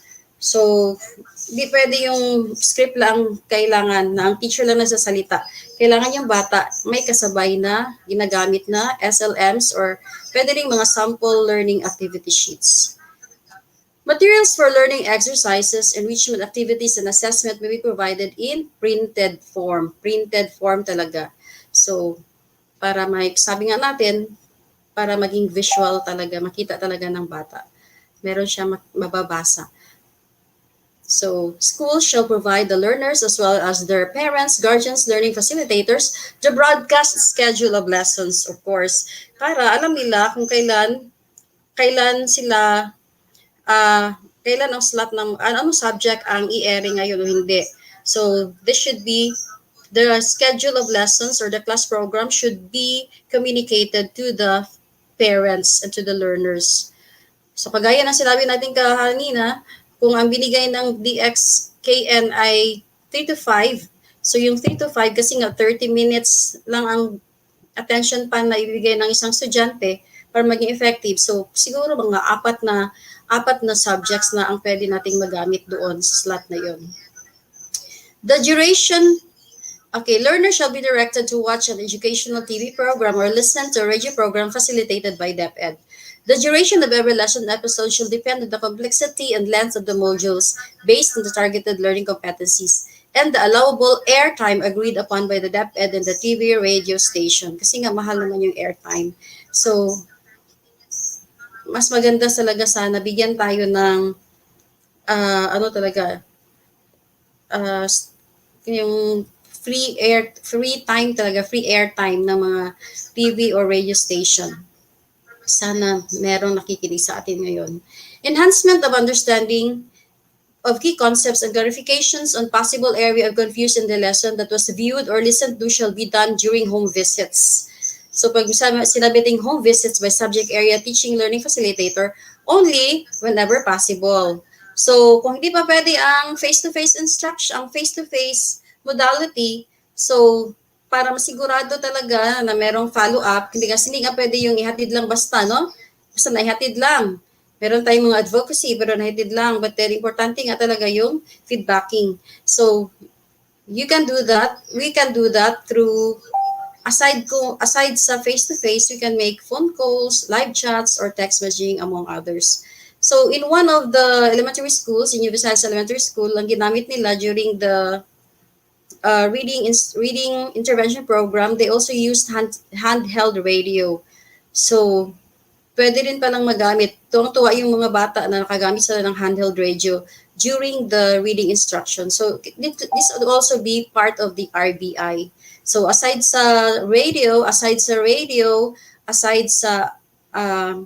horn, sa trumpa, pwede na natin gamitin ang mga handheld radio. So, yon ang RBI. Another one is guidance, of course. It's very important that guidance from parents, learning facilitators during viewing and listening should be required. So, kailangan nandun sila para, syempre, for example, first and foremost, for disciplinary, making sure na talagang nakikinig yung bata, tsaka yung pinapakinggan talaga niya ay kayong tamang station. Baka iba naman ang tinitingnan na pinapanood. So, para din naman talagang meron ding mabibigyan talaga ng guidance ng parents ang bata sa mga lessons na ibinigay for that airtime. So, yun ang mga palatandaan natin sa RBI. Those are the things that we need to consider in the RBI instruction. So, aside from that, there are also other suggested actions of key players. So the school or the SDO Digital and Print Content Committee shall plan its preparation and distribution of the SLMs. Kaya lang ginagawa natin ngayon, no? So it's already divided in our division. We already have, each school has a task already as to the print and the preparation of the modules. The committee shall also coordinate with local and national radio stations as service providers for radio transmission for the scheduling of the broadcast of contents for each grade level key stage. So yun na nga, no? So through the in partnership with the SGOD, through the SOCMOB, Ma'am Annalisa, so naghahanap sila ngayon actually ng partnerships, ng mga partners natin, ng mga pwede nating mapasukan ng mga radio stations o mga TV stations para sa Panabo City learners. The committee shall assign curators, learner formators, anchors, co-formator, or in charge of the text messages. So meron talagang mag-in-charge sa text messages, the actual scriptwriter, and one resource speaker expert per session or airtime schedule. So para talagang sigurado na lahat ng mga possible issues and concerns will be addressed. They shall provide a separate template for the distribution of SLMs per week or quarter. So, importante din yun, no? A template for the distribution of SLMs. School or SDO management shall orient the parents on the modality using modular through school on air, radio-based instruction via radio transmission and horn loudspeaker trumpas, including the distribution, retrieval of SLMs and LCP help desk hotlines in case there are concerns about the materials. So, maganda talaga na when we have our parents orientation, you will also use the radio-based and the trumpa or the handheld radio for this matter. Hopefully, we will be doing that anytime soon. Then the school SDO management will make a summary report of the issues and concerns per quarter and issues and concerns of the learners on SLMs. So they will be able to know the status of the implementation of the RBI and the TBI. And together with the modular modality, so the online modality. So we will be knowing the status and we'll be able to address the gaps. The parents shall return all the completed accomplished SLMs to the assigned personnel for the retrieval of the said material. The teachers shall check the completed accomplished RBI worksheets and materials and provide feedback to the learners using the learners feedback form. Sana nga naman, bago magbigay ng panibagong lessons, meron talagang feedback, meron talagang alamin muna kung anong mga dapat na i-learn or relearn ng bata. Ano yung mga weaknesses niya para sigurado maging effective yung IBI natin, the radio-based instruction. So sana magawa na rin natin talaga ito. And then the school,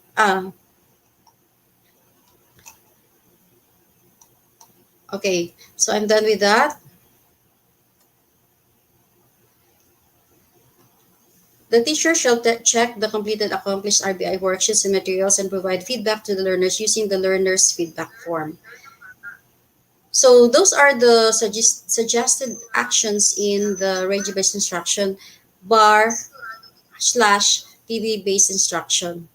So of the four modalities spelled out in the DepEd memorandum, kasama din yun ang blended learning. So when say blended learning, for example, ang napili ng bata ay radio-based, ang kapartner niya ay modular. So pwedeng modular. Or for example, nag-radio-based instruction siya, ang partner naman niya ay pwede rin namang online. So it's up to the learners, it's up to the parents as to what kind of modality do they prefer. So ang importante lang talaga that the education must continue kahit ano pang mangyari, di ba, no? So sana, but then we need to be, in our quest for continuous learning, we need to be always safe. So yun, those are the things that we need to consider in the RBI and TBI. So these are some examples of the most essential learning competencies with suggested radio and TV platforms. Hindi naman kasi lahat ng mga competencies natin ay gagawan talaga ng script. So, meron lang mga specific target competencies na pwede nating gawan. So, may mga, in this example, for example, in Q1, pwede lang siya sa radio. Meron din naman pwede lang siya sa TV. Meron din naman competencies na both. Pwede siya sa TV, pwede rin siya sa radio. Okay, so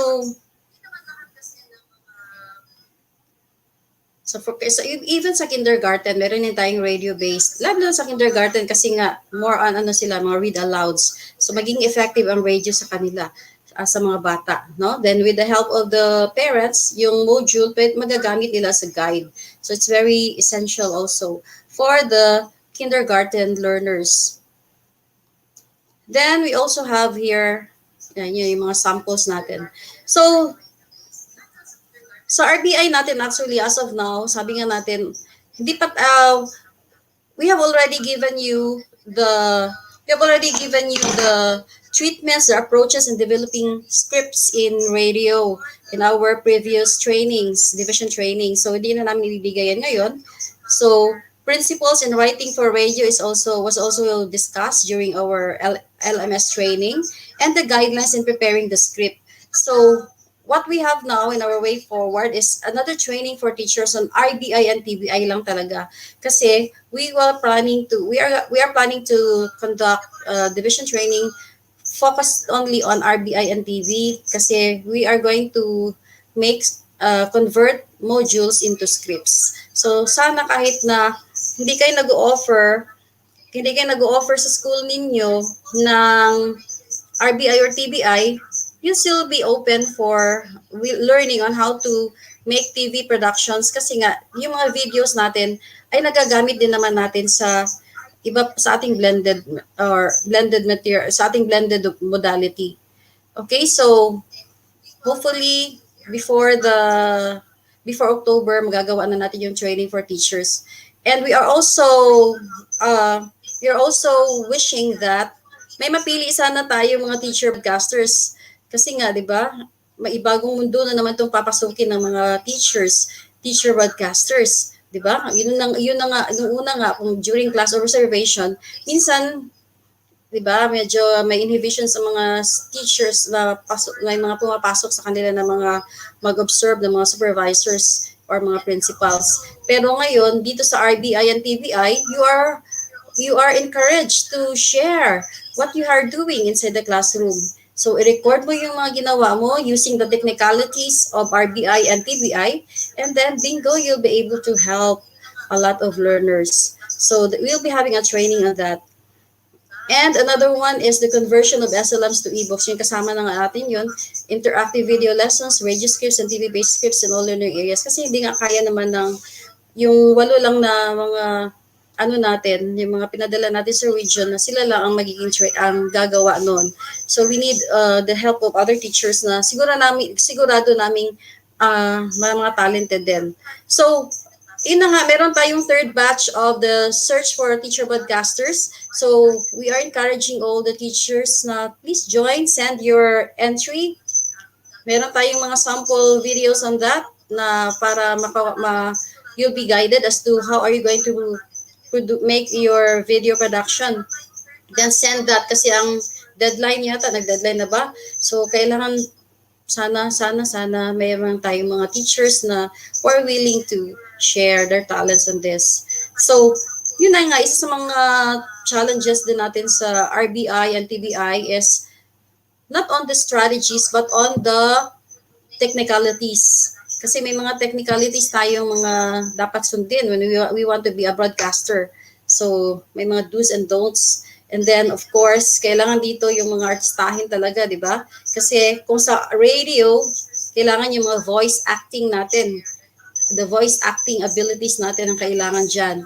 Yung sa TV naman, of course, number one talaga na criteria is, of course, the pleasing personality. And ang mga teachers natin, ang halos lahat ng pleasing personality. Okay? So, sa amin na natin yung parents orientation, the learning modalities, then tapping, strengthening partnerships on like radio, TV stations, even outside our city for the implementation of IBI or TBI. So sana open tayong lahat na kahit doon lang tayong sabi na, ay, modular lang kami because isa sa magandang ka-blend ng modular is RBI or TV. So for the registration permit of our school-initiated interventions, kasi nga, para wala talagang problema, we are encouraging those who are opening a radio-based instruction modality to have a permit or registration para wala talaga tayong problema dyan. Okay, so those are the things that we need to do in the RBI. So hopefully we'll be seeing you next in our division training for radio and TV. So let me end this by saying a teacher affects eternity. He can never tell whether his influence stops. According to Henry B. Adams, it means that a student doesn't end, the teacher's influences doesn't end when the student leaves the classroom. Magpapatuloy yun even in his lifetime. So with that, ladies and gentlemen, good afternoon and see you again in our next division training on RBI and TBI. Good afternoon. Yes, Ma'am Bem. Thank you so much, Ma'am, for sharing also the modality for radio-based. At yun nga po, Ma'am, no, meron na tayong radio-based instruction dito na sinimulan po ng Sindaton National High School. And hopefully, maayos na rin po yung, although okay na siya, functional na siya, but we have also to consider the national telecommunications para at least talagang smooth. Kasi po itong ating RBI, Ma'am, no? RBI natin saka ang TVBI natin ay talagang kinakailangan ng computer. Yes, Ma'am. Tapos may makuha naman na broadcaster dito sa ating division. Yes, diba? Ma'am. Yes po. Adja, laban Japan lang. Okay po. I recommended ka ba yan ni RD? So, sige po, Ma'am. Thank you so much. Sa TV, yes. Adja, laban Japan kahit na nahihirapan sa signal. Yes, nahihirapan sa signal okay talaga. Po. Okay, thank you so much. Po.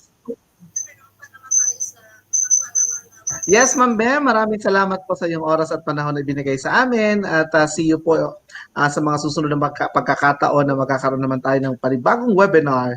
Maraming salamat po at ingat po kayo, Ma'am. Yes, thank you.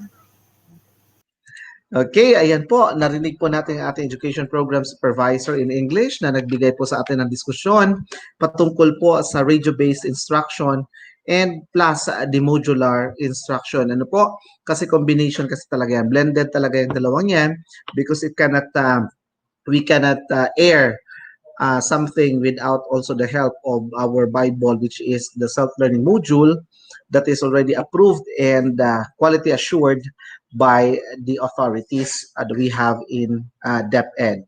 Sa punto pong ito ay magkakaroon naman po tayo ng panibagong speaker. Of course, ang makakasama natin on screen ay isa sa pinakagwapo, ayan isa sa pinakagwapo at of course ang aming training director sa webinar na ito na magbibigay po sa atin para po naman sa online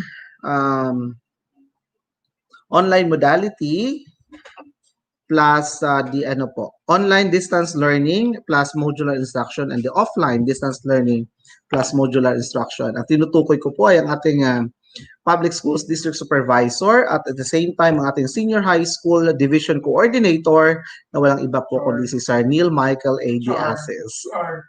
Sir Michael! Sir Neil, Sir Michael, ayan. Hello, good afternoon, June. Good afternoon sa lahat ng nanonood. Good afternoon sa ating SDS at ating ASDS and also to the two chiefs, Sir John at saka si Ma'am Eileen. So, this afternoon, I'm tasked to discuss online learning plus modular. So, okay na, June. Can I start na? Okay, let me share to you my screen. Okay.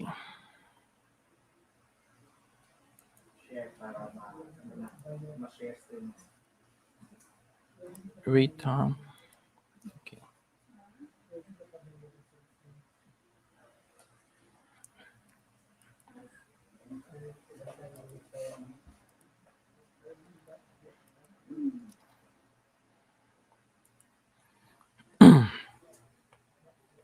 Okay, so nakikita na ba ang screen ko? Okay, so this afternoon I'm going to discuss the online distance learning, no? Of course, kanina na-discuss na about the RBI and yung printed modular learning and also yung RBI and yung video. Okay. So in an online class, usually itong nangyayari, no? Especially in the synchronous. So the teacher can ask the student and the students can interact with one another, and also they can also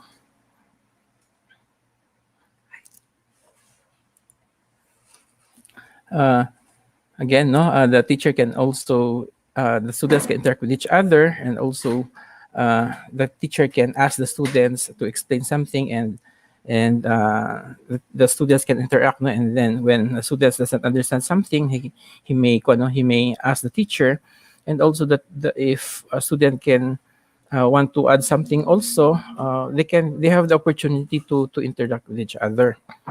Okay.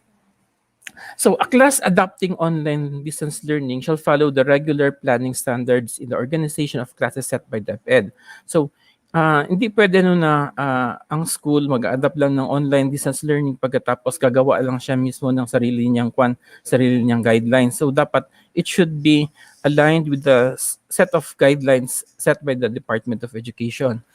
So it shall be applicable in schools where both teachers and learners have access to digital devices such as laptops, tablets, smartphones, and desktop computers with available online resources and internet connectivity. So, very important yung online resources and internet connectivity, kasi pag walang internet connectivity, hindi siya matatawag na online learning, online distance learning.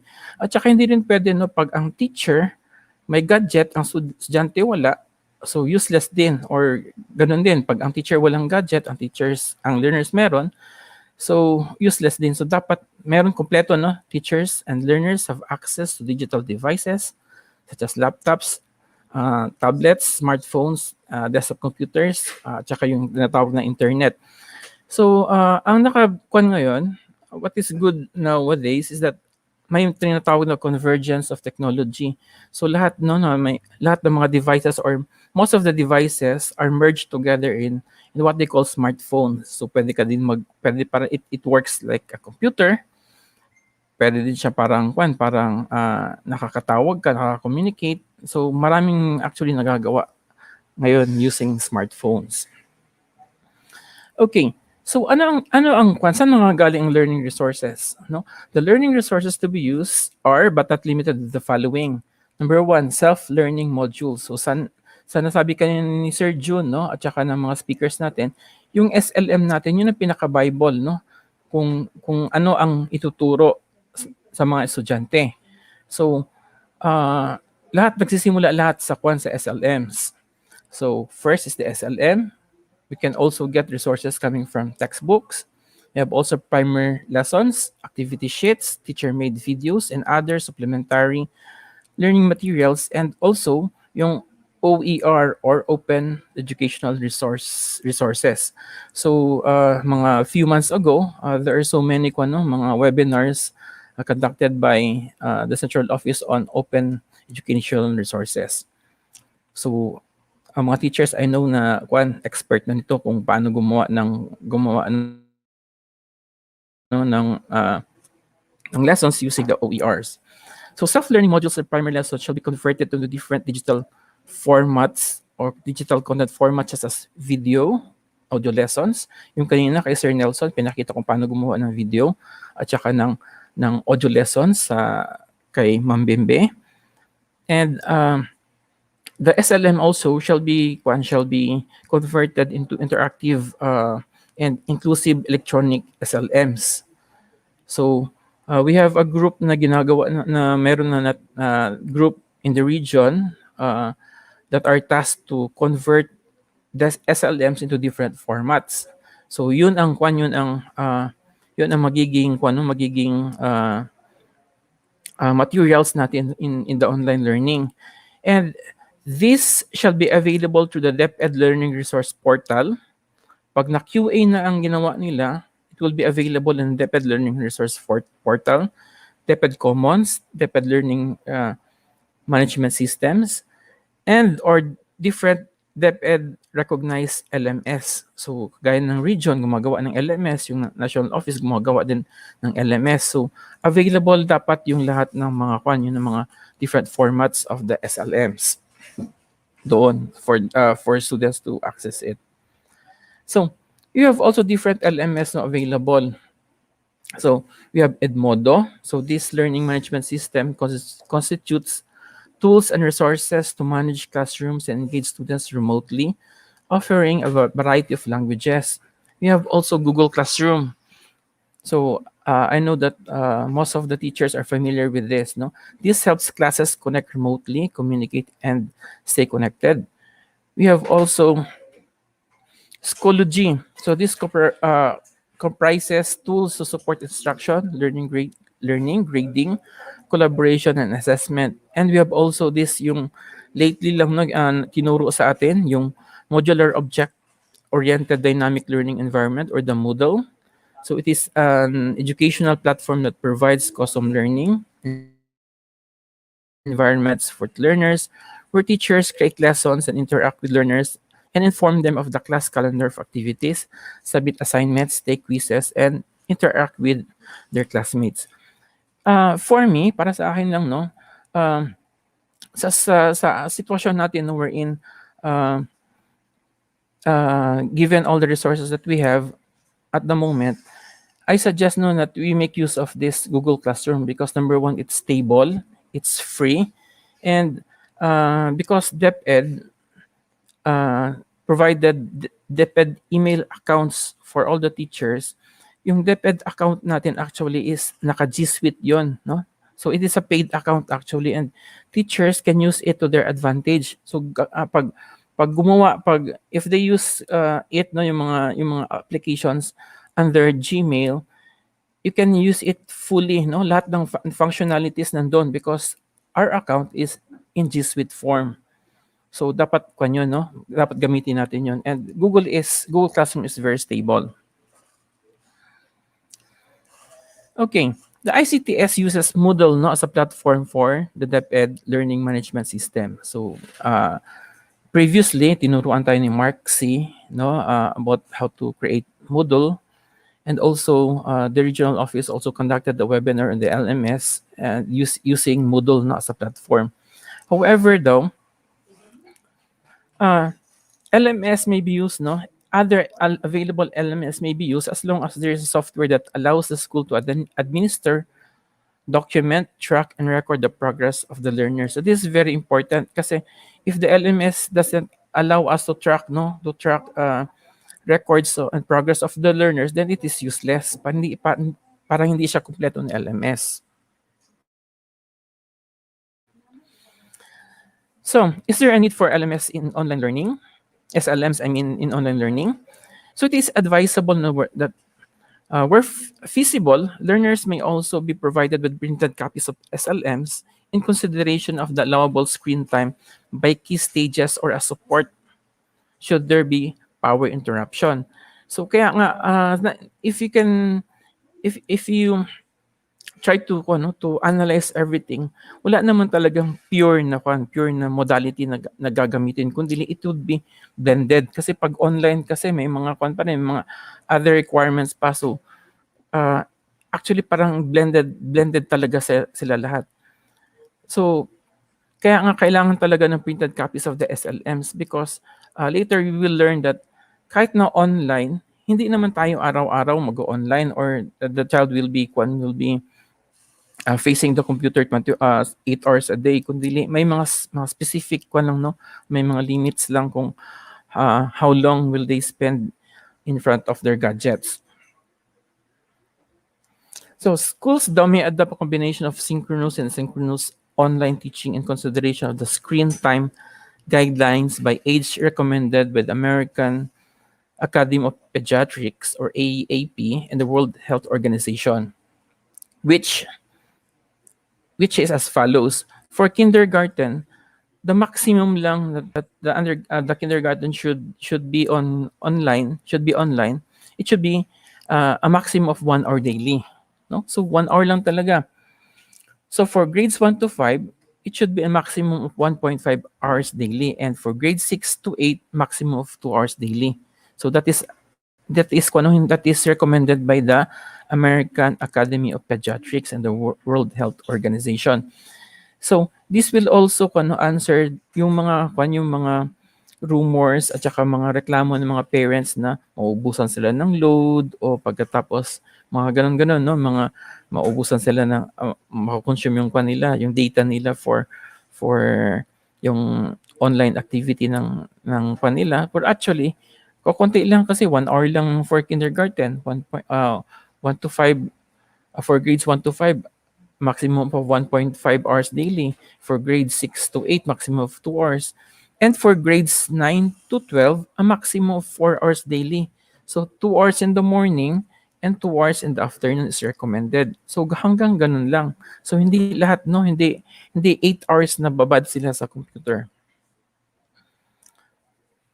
So in preparation of the weekly home learning plan and class programs, schools shall comply with the recommended screen time for learners. So yun ang sinabi kanina ni Sir ni Sir January Yamuta kanina, that there are schools who have submitted their class program, pero the question is, naka-anchor ba yun sa recommended screen time for learners, or is it following the guidelines set by the central office? So dapat ang weekly home learning plan and class program should comply with the recommended screen time for learners for online learning. So, ano naman ang mga activities sa online sa online learning? So online activities shall be complemented with locomotion, no? Sensory motor, audio tools which support subjects related to performing arts and clubs, no? So kailangan yung mga activities na hindi lang lagi nakaupo. So dapat may mga activities pa that supports locomotion. So palakad-lakad, no? Sensory motor, the brain and senses, and audio tools which supports subject related to performing arts and clubs. Learners shall be provided with activity sheets and be given performance-based task to to accomplish. So kanina yung issue no na yung SLMs natin may mga answer keys na. So paano 'yan? So lumabas na yun yung question of trust, question of honesty. So actually kaya nga tinawag na self-learning modules because the student, so the learner will read the module and then take the assessment and titingnan niya kung tama ba yung ginawa niya or tama ba yung naintindihan niya. So yung hindi niya naintindihan, tingnan niyo, ay mali. He has the time no to read again the lesson until ma-perfect niya yung competency. No? So ganun 'yan. So paano naman i-assess ng teacher yung students paano malalaman ng teachers kung may naintindihan ba yung estudyante? So ito nga, learners shall be provided with activity sheets, no? And be given performance-based task to accomplish. So doon na malalaman or the teacher will be able to gauge the students if they have learned the competency or not. So, learning facilitators or household partners like parents, guardians, or responsible adults at home shall supervise and monitor the screen time of learners. So, yun din sinabi kanina ni Sir Sir John kanina, hindi yung teacher yung parents ang magtuturo, but they will just facilitate the students and monitor the screen, like for example monitor and supervise the screen time for learners and observe the 2020 rule. So ano 2020 rule? Na-observe niyo no when you are constantly on in front of the computer, sumasakit yung yung mata nyo until such time na parang nagda-dry eyes kayo. So according to the American Optometric Association daw, it is recommended to follow the 2020 rule. Paano yan? As a learner, every 20 minutes, must look an object 20 meters away or 20 feet away for 20 seconds. So, para mawala ang eye strain.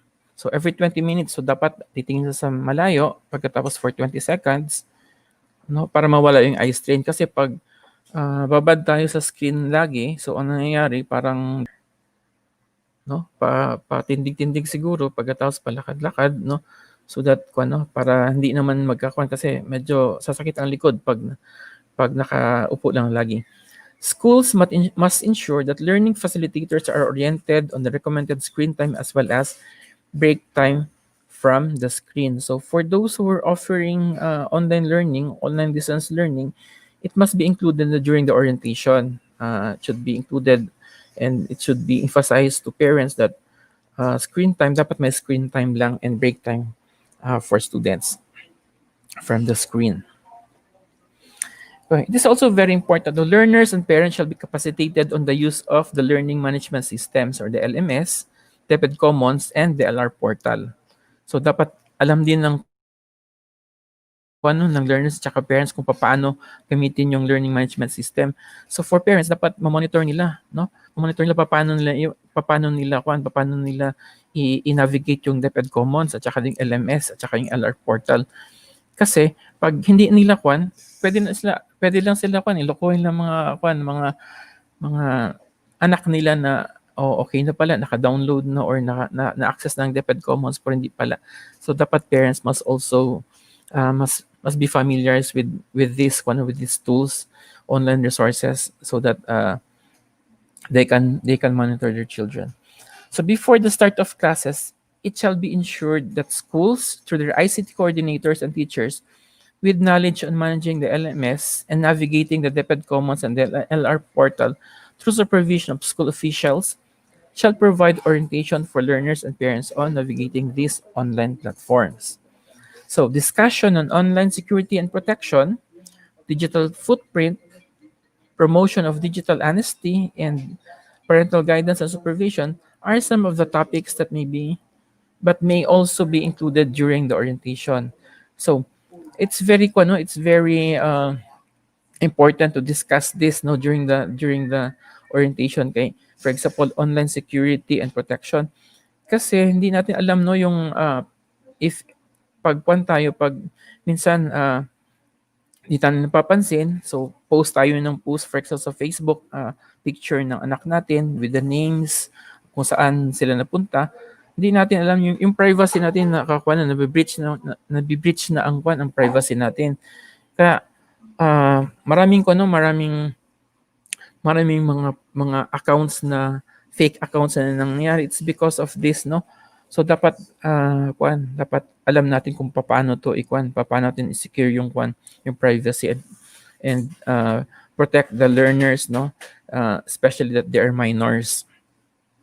And of course, other security measures, like for example, how to make passwords, kasi pwedeng ma-hack yan, no? Kung ang password mo is very obvious, so pwedeng ma-hack yung account, and people can use this for their advantage.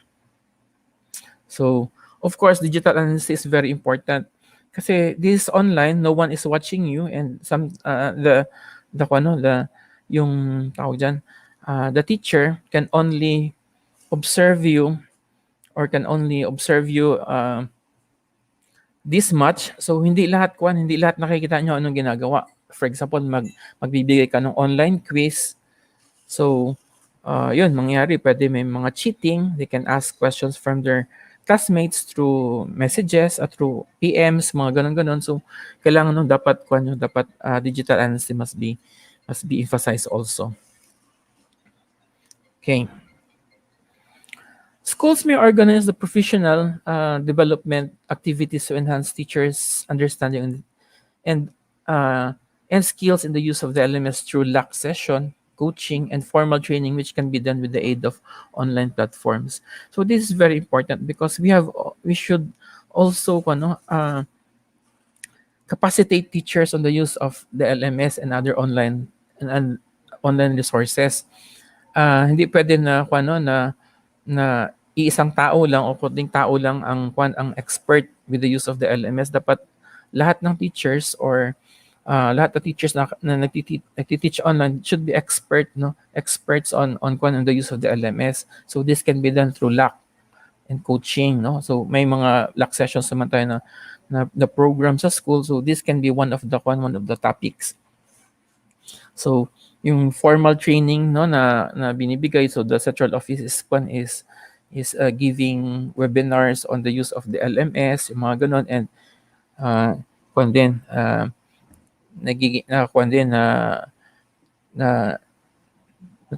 natuturo din sa division office. Okay. So what are the teachers must learn on for them to be experts on online learning, on online distance learning? Number one, uploading of documents. So this is very important. Kasi if you want to upload materials, dapat marunong ka kung paano i-upload yung materials, especially teacher-made materials, no? So dapat marunong ka paano i-upload, paano i-send. So number two, pre-recorded video lessons. So there are some lessons that are customized, no? Dapat ang teacher marunong mag-record. Like for example, if you're teaching TLE, pagkatapos your lesson is how to bake cakes, di ba?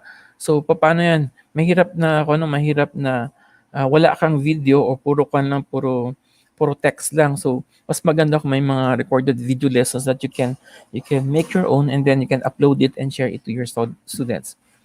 So number three, audio lessons and self-learning modules. Dapat marunong gumawa ng audio lessons. So kanina tinuro ni Ma'am Bembe kung paano gumawa ng audio lessons and self-learning modules. Typing discussion posts.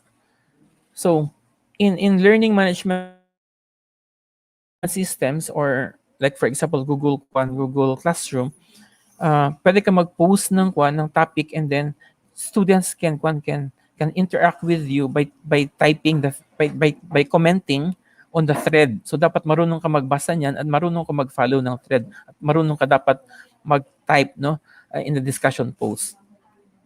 So next is moderating virtual collaboration. So teachers must know how to moderate virtual collaboration, because nowadays, no, mas maganda kung mag-collaborate because there's no such thing as monopoly of knowledge, kaya collaboration is very important. So let us forget na about competition. Di ba uso dati, no? You have to compete with your classmates or other schools, ganun. But now, it is best, no, if you collaborate with others so that you can learn something from them and they can also learn something from you. So dapat teachers must know how to collaborate with, can moderate virtual collaboration. Next is navigating modules. So teachers must know how to navigate modules. So that's given. And teachers must learn, no, design assessment in an online environment. Some of the online learning tasks that some teachers may need orientation and coaching. So dapat marunong sila mag-design ng assessment in online environment. So online materials may be designed for collaborative tasks that will engage learners to work in real time. So online tools may be used for virtual collaboration among peers. So these tools are capable of giving feedback, comment, rating, and even posting grades or scores. So sa Google Classroom, pwedeng gawin to lahat, no? Pwede kang mag-collaborate. They can, merong naka-embed na yung Google Meet, and then they can collaborate with each other, they can interact with each other. Pagkatapos pwede magbigay ng feedback, pwede mag-comment, and teachers can also rate, no, and post grades or scores, no, based on the things that they have submitted. So pwede yan. So digital empathy is one of the important factors that should be observed in online learning environment to foster cooperation and teamwork. Hence, it should be part of the activity design prepared by the teacher. So dapat no digital empathy. Dapat should be given importance. Schools shall determine the appropriateness of learning management system or educational platform in the delivery of instruction. So, hindi pwede na isang teacher, isang LMS ang gagamitin, isang teacher iba na naman, so dapat uniform. So that in terms of monitoring, madali ma-monitor, dali ma-track yung progress ng yung progress ng learner. And it would be costly, no, for a school to have many learning management systems. So mas okay kung isa lang may focus, and then everybody can be expert, no, on the LMS that the school is using. So open source LMS must be user-friendly to be able to execute a variety of functions that work together to provide seamless experience for both teachers and learners. Diba? So dapat user-friendly. No? So kasi pag masyadong complicated yung LMS, so mahirap ma-master. And instead of mas madaling matuto ang bata because of madali siyang i-navigate, mas makaspend siya ng more time on navigating the system rather than learning the content. So these functions include the capability to disseminate lessons in the simplest way possible for learners, assess learners' competency, organize records of learner achievement, present assignments or enrichment activities, and provide tools for communication between the teachers and learners and facilitate learning collaboration. So, example, no, videos. In grade 1, so this is an example of activity. In grade 1 class, ask students to show and tell, no, example, describe your pet, while the parent video records him or her. Learners may also ask to write and perform plays, create and cook recipes, conduct interview, among others, and submit this through video. So in a kindergarten class, where the learner is doing the play-based activity, example, matching, sorting, classifying, and others, the guardian or the parent video records the activity and submits same to the teacher for proper documentation. This may also serve as informal assessment that the teacher could use in the continuous ongoing assessment of the learner in the different developmental domains. So pwede ganun, no? So hindi lang lagi na nakaharap sa computer. So mga activities should involve real activities that the child should experience, and parents should record that through video and submit it to the teacher. So for example, another workbooks and drawing intentionally use workbooks and paper-based tasks instead of laptops to reduce learners' screen time. Learners may be asked to draw or write on a paper, take a picture of their completed work, and upload the photo to submit and share it with the class. So example na ito mga activities ng mga bata. So yung mga outputs nila pwedeng picturean or capture snapshots of their work and then submit it to teachers. So pa rin, parang school work talaga, no? Hindi lang yung nasa harap lang ng laptop or gadgets lagi. Teachers are expected to give assignments and learning tasks, no? The quantity of online activities is not equivalent to quality. So, tasks assigned to learners should include those that require them to get up and move away from their devices. So, yung mga activities, no, so pwedeng gawin yan ng mga teachers, at the same time pwedeng gawin ng mga students. So, synchronous learning shall be conducted in live webinars, so video conferencing, live chat, or instant messaging. So teachers are highly encouraged to use Google Meet to record the specific activity, especially for performance-based output. So lessons shall be recorded for students who miss the lessons to view later. So this is this is what makes Google Meet very good. It's because during meetings, synchronous meetings, no, pwede nila i-record, and then those who weren't able to join can view it. So hindi pa rin nila mamimiss yung lesson. So synchronous learning in each subject may be done at least once, no, to a maximum of 3 times per week depending upon the age and grade level of learners. So ito yung sinasabi kanina, no, na dapat hindi araw-araw, hindi lang dapat araw-araw yung mag-online ang klase, kundi pwede lang once a week and maximum of 3 times per week, no, depending on the age and grade level of learners. So for asynchronous online platform, LMS or any educational platform shall be utilized for self-paced learning. Learning materials may be posted online, and learners may work through them in their own time, collaborating asynchronously with each other and with the teacher via online forum and emails and others.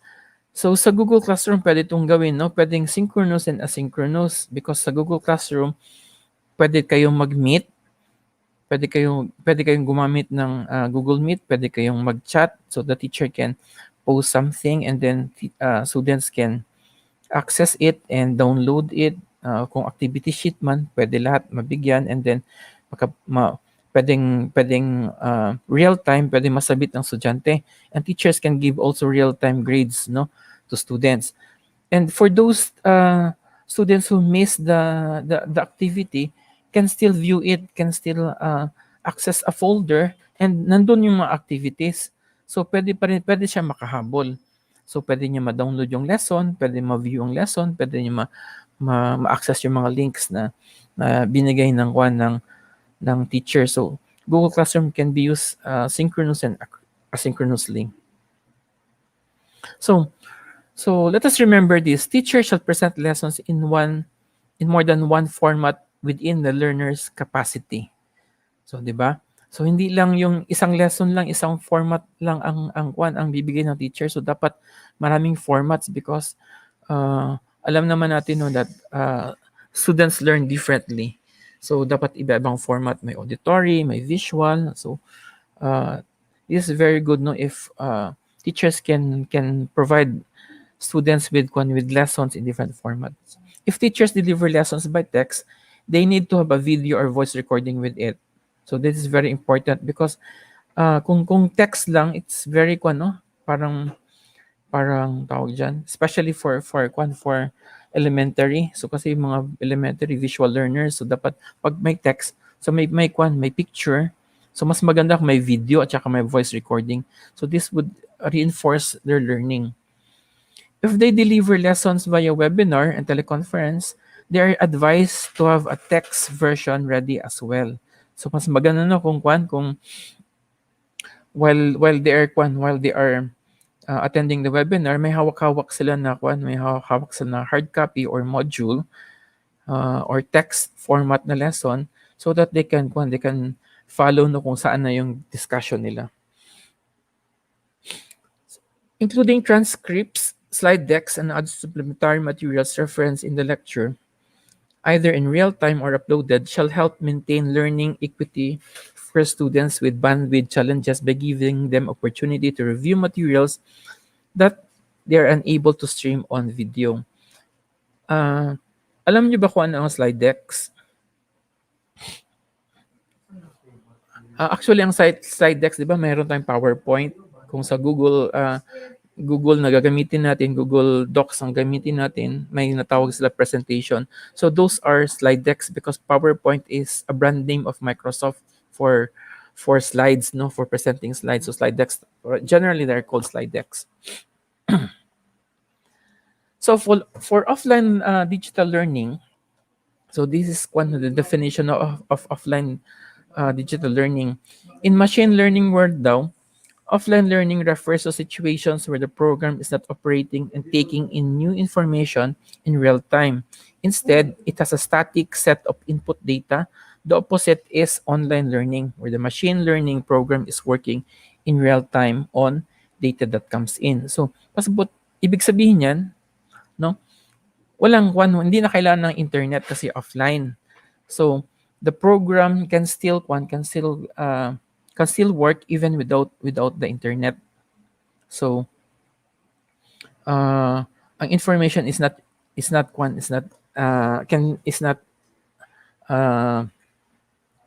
you're not taking new information in real time, no, but it is static. So, why is it important? Why is it important, no, the offline learning? So the absence of network connectivity in remotest area made it difficult for learners to gain access to course content. So that is true, no? Kahit sa atin, kahit nasa city tayo, minsan hirap tayo sa connectivity. Hence, the provision of offline e-learning where the content can be set up ahead of time when access to internet connection is available. So, pwede ganun, no? So, ahead of time, pwedeng gawin. Pagkatapos, set up nyo, then, pag may access na to internet, so pwede na siya ma-download or pwede na siya ma-access. So, how do you solve this problem, this offline with problems with connectivity? So, first is we have to assess the gadgets, no? What gadgets do our learners have?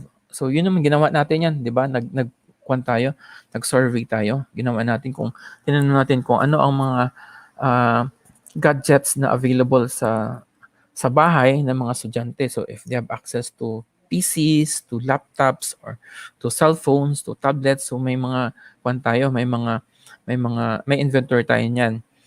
So, then, after that, we can prepare lessons in different formats. So, ano yung pinakamadami? Ano ang Sino-sino sa mga learners natin ang may mga gadgets? Then, we can prepare, no? Kung radyo lang sa kanila, so we can prepare audio lessons for them. Kung video, may video lessons. And for those who are not able to yung wala talaga, so can have text or they can provide e-books, no, for students, those who don't have access to internet. So yung mga materials, yung mga resources natin, so they can be downloaded by the students for them to study at home. So next is prepare a plan how students can access these files. So yun ang ginagawa ng mga schools, mga teachers, na may mga preparations sila kung paano nila ma-access yung estudyante nila, or how can students access these files, and make sure that all students have access or save the files available, and make follow-ups. So for those na naka-access na, Teachers should also make follow-ups no, for students kung saan na sila banda. So, a reminder, strategies for learners' engagement in all types of distance learning shall be utilized by teachers. So, it's not only one modality lang. So, dapat different strategies kailangan gawin, no? So lahat exhaust natin, no, lahat ng mga strategies na pwede para lang ang estudyante maka-learn, or so that students will not be deprived with the learning they deserve. It is advised that teachers check in often with students, either by sending them instant messages or a bullet pointed summary of what is expected of them, or by conducting a quick survey every week to monitor learning difficulties and to see how they have been progressing in lesson. So this should serve as significant inputs for intervention strategies. So tomorrow, Sir June will be teaching us, or will be sharing with us, no, their strategies on how how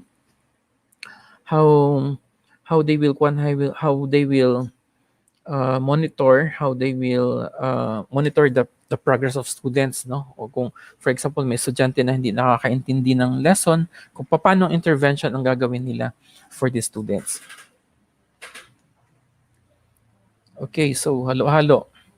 So blended distance learning is a combination of any of these subcategories of distance learning. So it doesn't mean na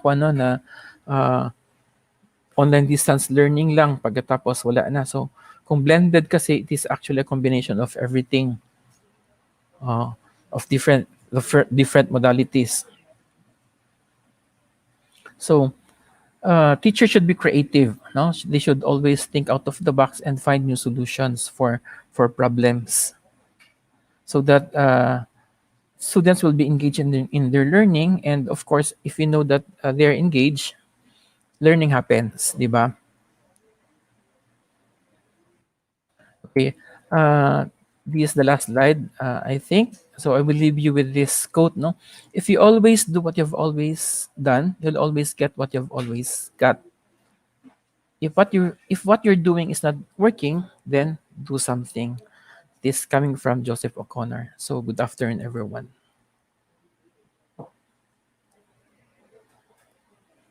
Sir June, back to you. Yes, sir, Neil. Thank you so for sharing your discussion regarding the online distance and offline distance modality, and of course, with the help also of the instruction, the self-learning modules po na gagamitin po natin for this new normal. So, sir, maraming salamat po muli sa iyong oras at panahon na ibinigay Thank sa you, amin. June. Sige pa. Ingat po kayo. God bless. Okay, ayan po, narinig na po natin ang tatlo natin speakers for this afternoon, at bukas nga po ay bibigyan namin sa inyo kung ano naman po yung mga strategiya, kung paano talaga siya gagawin lahat-lahat na mas madali po na maintindihan natin, no, yung lahat ng mga ginagawa natin mga paggawa ng mga or pag-deal with the different modalities that we are having as of the moment. Of course, iba-iba tayo ng mga modalities, pero commonly yung ginagamit natin is yung tinatawag natin na modular learning delivery. But however, makikita nyo po bukas na hindi lang talaga pala plain module yon. Ano po? Meron pa po yung mga dapat na i-consider, dahil mas hindi tayo maintindihan natin yan sa part natin, pero sa part po ng magulang, sa part po ng guardian, sa part ng bata, kinakailangan po natin ipaintindi din sa kanila ito, because they are not used to this one, unlike with the alternative learning system in which talagang sanay na po sila with the alternative delivery modes, no? Itong ating mga ginagamit ngayon sa ating regular class or regular setting. Ano po? Okay. So sa puntong ito, nais ko lamang po muling ipakita sa inyo yung mga links po na naipost ko na po dyan sa ating live comments, yung pong tinatawag natin attendance link at yung ating evaluation link para po sa araw na ito. Unahin ko po muna yung attendance link.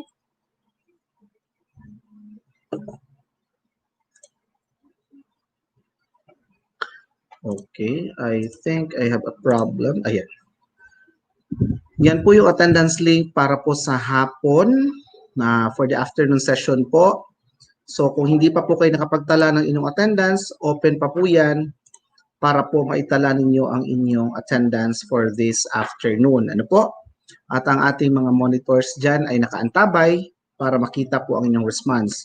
Paalala lamang po, isang beses lamang po kayo magre-respond, and of course, you have to use po your DepEd email para ma-access po yung link na yan. Okay? So yan po yung mga attendance for this afternoon. Kanina po na-advance ko nang i-post po yan dyan po sa ating live comments section sa FB tsaka sa YouTube live po natin.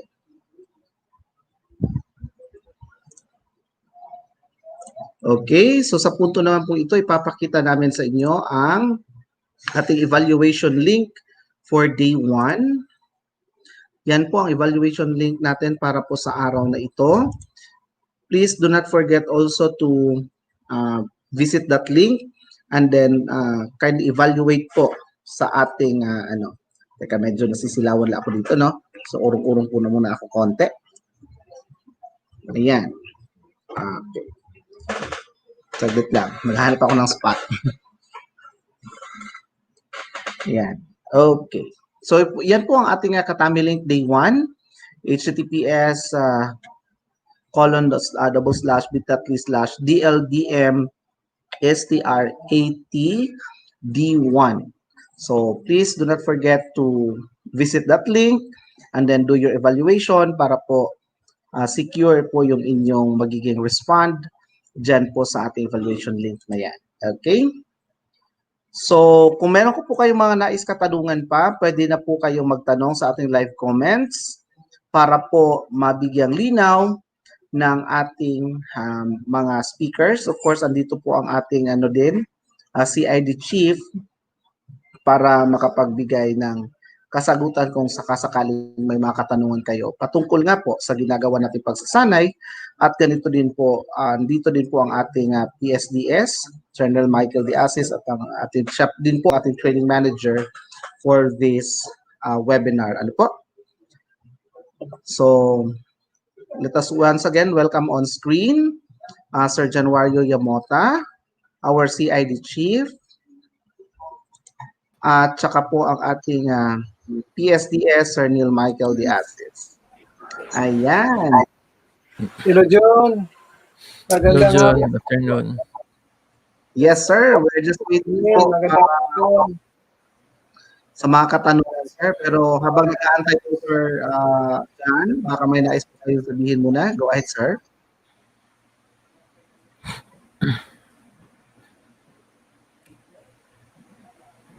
Yes, Sir John. Ay, John, kamagin John. Hindi ko narinig, Yes, John. sir. Okay. Baka po may nais kayong sabihin, sir. Habang nag-aantay po tayo ng mga katanungan. Go ahead po, sir. Yeah.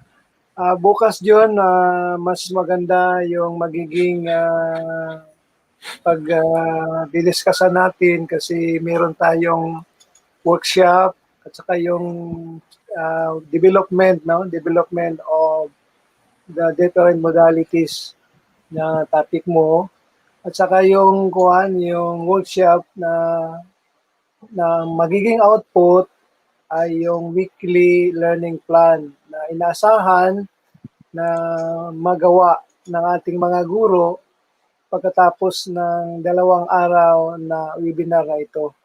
So I hope na meron na kayong advance reading with our memorandum, Memorandum 162 kasi nandito lahat ang dapat gawin ng ating mga kaguruan para sa darating na pagbubukas ng pasukan sa panaraunang taon ngayon, So October 5. So I hope that will be your guide and our appropriate modalities ay nandiyan lahat. So paano natin gagawin dyan? Nandiyan din ang mga instructions. So that will be our Bible in implementing the different modalities, So sa lahat ng mga school principal, school heads, you will please be guided on that DepEd Memorandum 162 issued last month, series of 2020. So, yan lang siguro, Jun, no? Para sa lahat. Thank you and magandang hapon. Maraming salamat po Sir John for that message. Of course, yung nabanggit nga po ni Sir John din, yun po yung magiging sessions natin para po sa araw ng bukas. At nais lamang din po namin ipaalala no sa lahat po ng teacher participants na kasalukuyan pong nanonood sa amin na kung medyo po kasi ang turnout po ng attendance kaninang umaga ay hindi po ganun kalaki yung nag-attendance per district, per secondary. Sa secondary level din po, please do not forget to log in or to visit the link for the attendance para po makapagtala kayo. Kung meron naman po kayong problema with your DepEd email, please do coordinate din po kung sa inyong mga ITOs, school ITOs po para mabigyan, ma-address din po yan ng ating DITO dito. Paalala lamang din po na wag po nating kalimutan yung ating password sa DepEd email dahil po yan ang magiging official na email natin sa buong buhay po natin, lalong-lalo na ngayong new normal. Ano po? Okay. So, atin naman po ngayon imbitahan on screen, Sir Neil, no?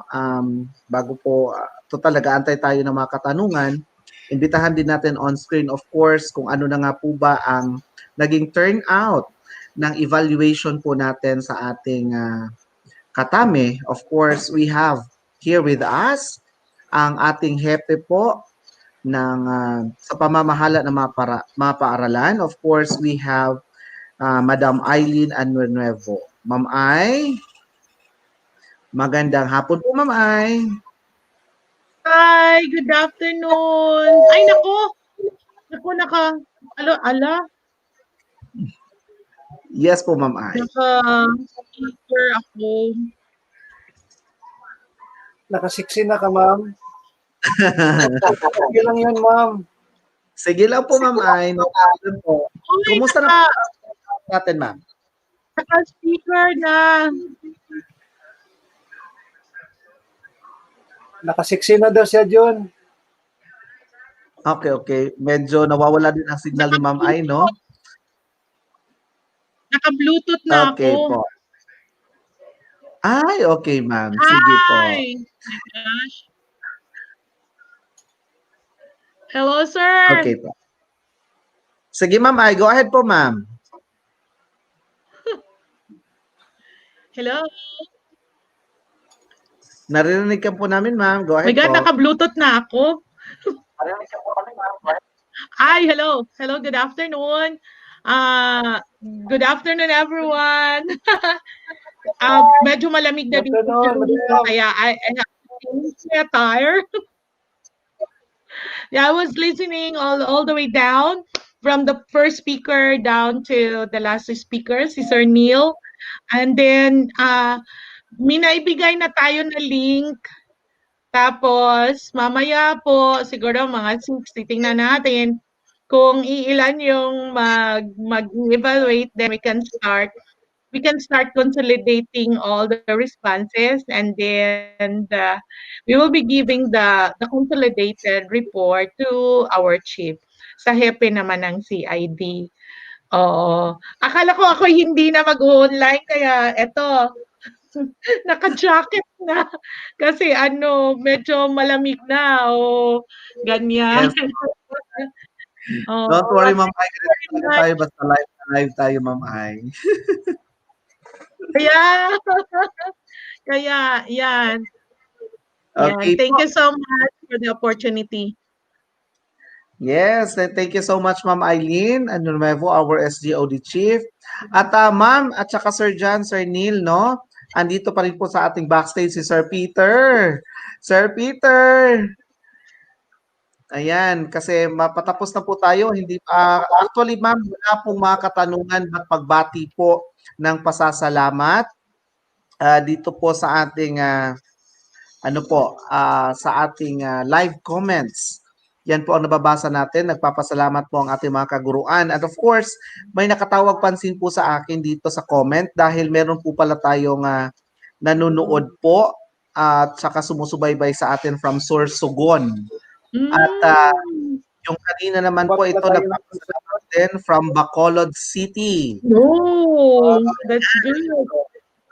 Hindi lang po tayo pang division wide, kundi pang buong Pilipinas, tsaka pang buong mundo na rin, of course, because we are live sa ating mga social media account. Yeah, that's good.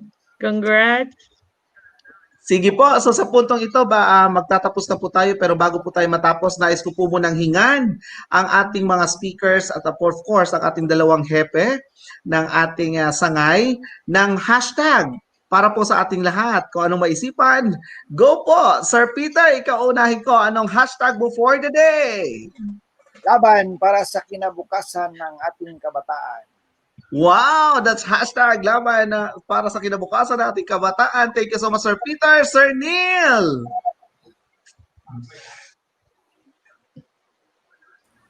Hashtag learning is fun. Wow! Hashtag learning is fun. Thank you so much, Sir Neil. How about of course, Ma'am Eileen? Hashtag amazing. Yan, hashtag amazing. And of course, Sir John.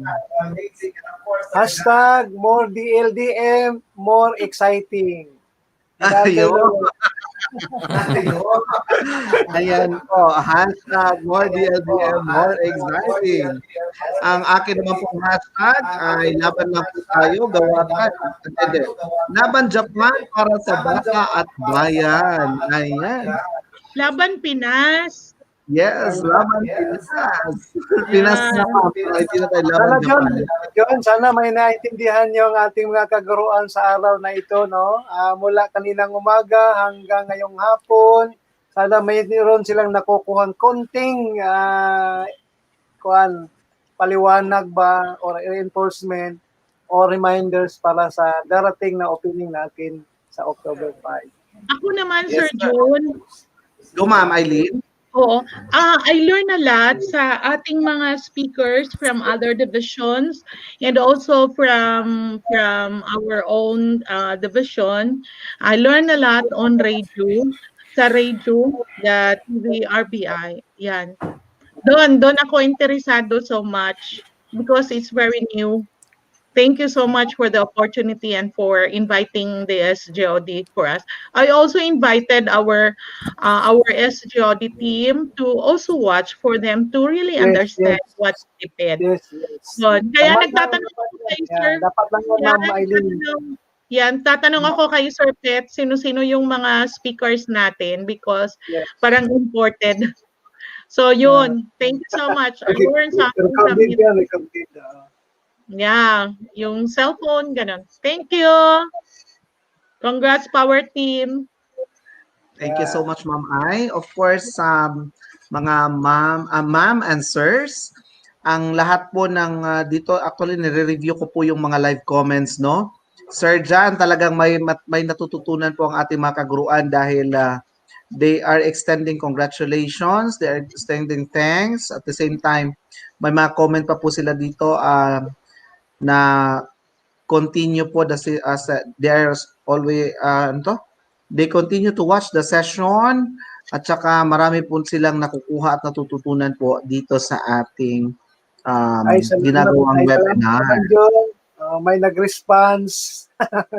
Salamat yes, naman. Sir. Opo. Ayan. Okay, so yun po. Yun ang ating mga komento. So, Ma'am Ai, Sir John, Sir Neil, Sir Peter, samahan nyo na lamang po ako ngayon para sa panapos na panalangin sa hapon pong ito. Pero bago po yan, nais ko lamang pong muling pasalamatan ang aking team. Iikot ko lamang po, no? Of course, we have here Sir Tyron, ang aming streaming director. At dito po, ayan, kaway-kaway po kayo dyan. Ang ating mga controllers, attendants, pakita po kayo sa camera.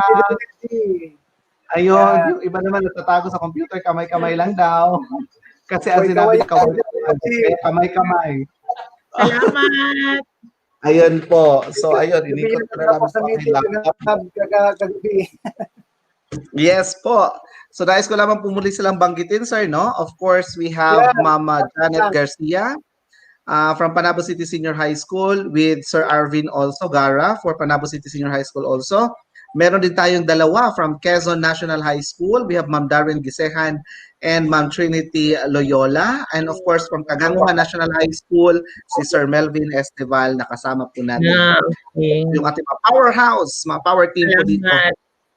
na tawag nito, yung nagmo-monitor po sa ating attendance. Kaya po bukas, meron kaming sorpresa sa inyo aside doon po sa ating watch. Makikita nyo rin po yung iba pa nilang mga ginagawa, no? Na mapa-surprise. Parapol ng load. Parapol ng load. Kung may sponsor, ma'am, may mag-sponsor. Yeah, mag-donate yan, no? Si Hepe. Hepe Yamota, mag-donate yan.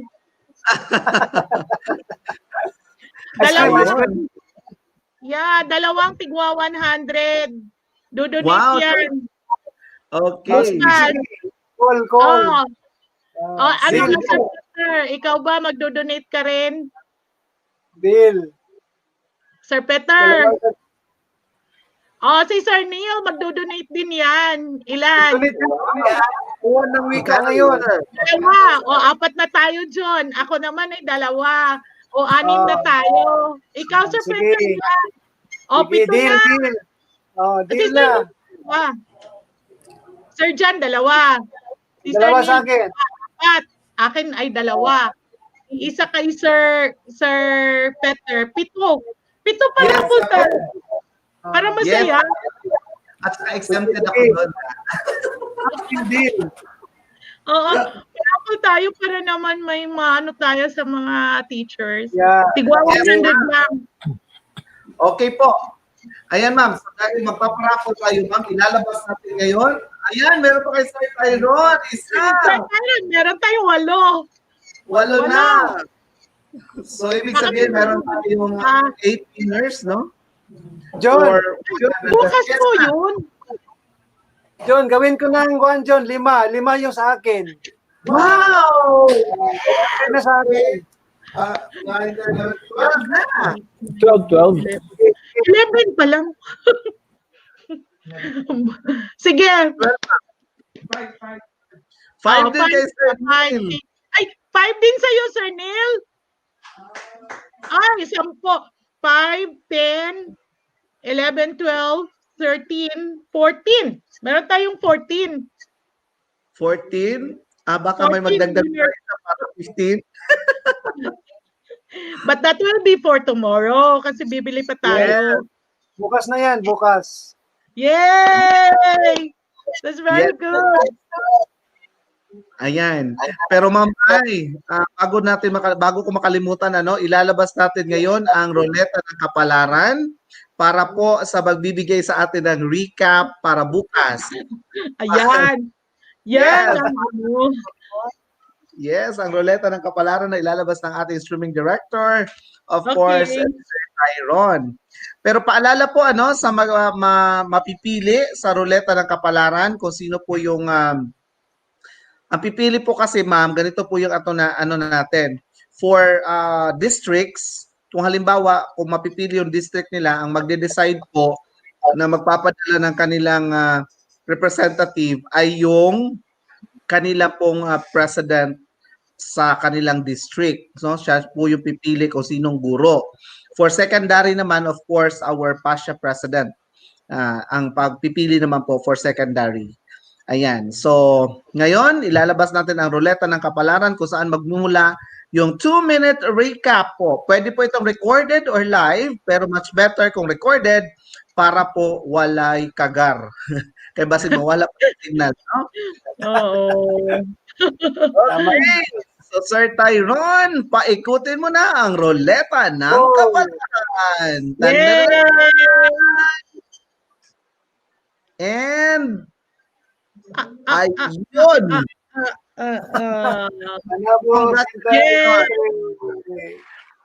Panabo Central District, of course, with Ma'am Rose Maria Patriarca, ang atin na district president po ng Central District. So, ma'am, please inform us through through me, pwede rin po, or through Sir John, kung sino po yung ating magiging representative para magbigay po ng 2-minute recap para bukas para ma-coordinate po namin sa TWG at makapasok po siya ng maayos sa ating streaming. Ano po? Thank you so much. Okay, so Madam and Sir, sa punto pong ito ay mananalangin na po tayo bilang panapos na bahagi ng ating programa sa sa buong araw na ito. So inanyayahan ko po ang lahat para sa isang panalangin. Panginoon na aming Diyos, maraming salamat po sa tagumpay na ipinagkaloob mo sa amin. Ibilang mo nawa itong kabanalan sa bawat isa sa amin, dakilang Ama. Lalong-lalo na po sa magigiting ng mga kaguruan na patuloy na sumusubaybay sa amin.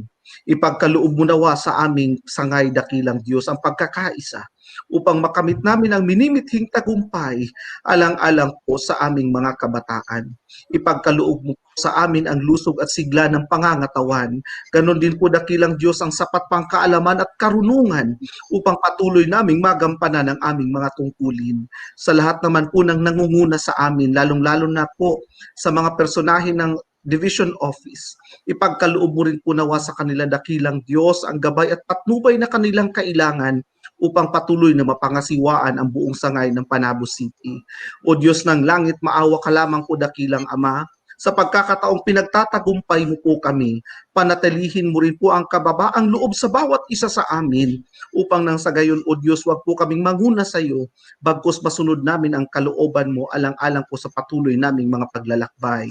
Ipagkaloob mo rin po ang mga pagpapalat biyayang kailangan ng aming buong sambahayan. Sa pangalan po ng Panginoong Hesus, dakila po naming tagapagligtas. Amen. Amen. Amen. Amen. Ayan. So ngayon ay sama-sama tayo magbibilang para po sa pagtatapos ng ating day 1 for this webinar, Capacitating Teachers on different strategies on distance learning delivery. And 5, 4, 3, 2, 1. Bye-bye. Innovation, integration, industry-based learning, inspiration. This is the division of Panabo City, the forefront of eradicating illiteracy.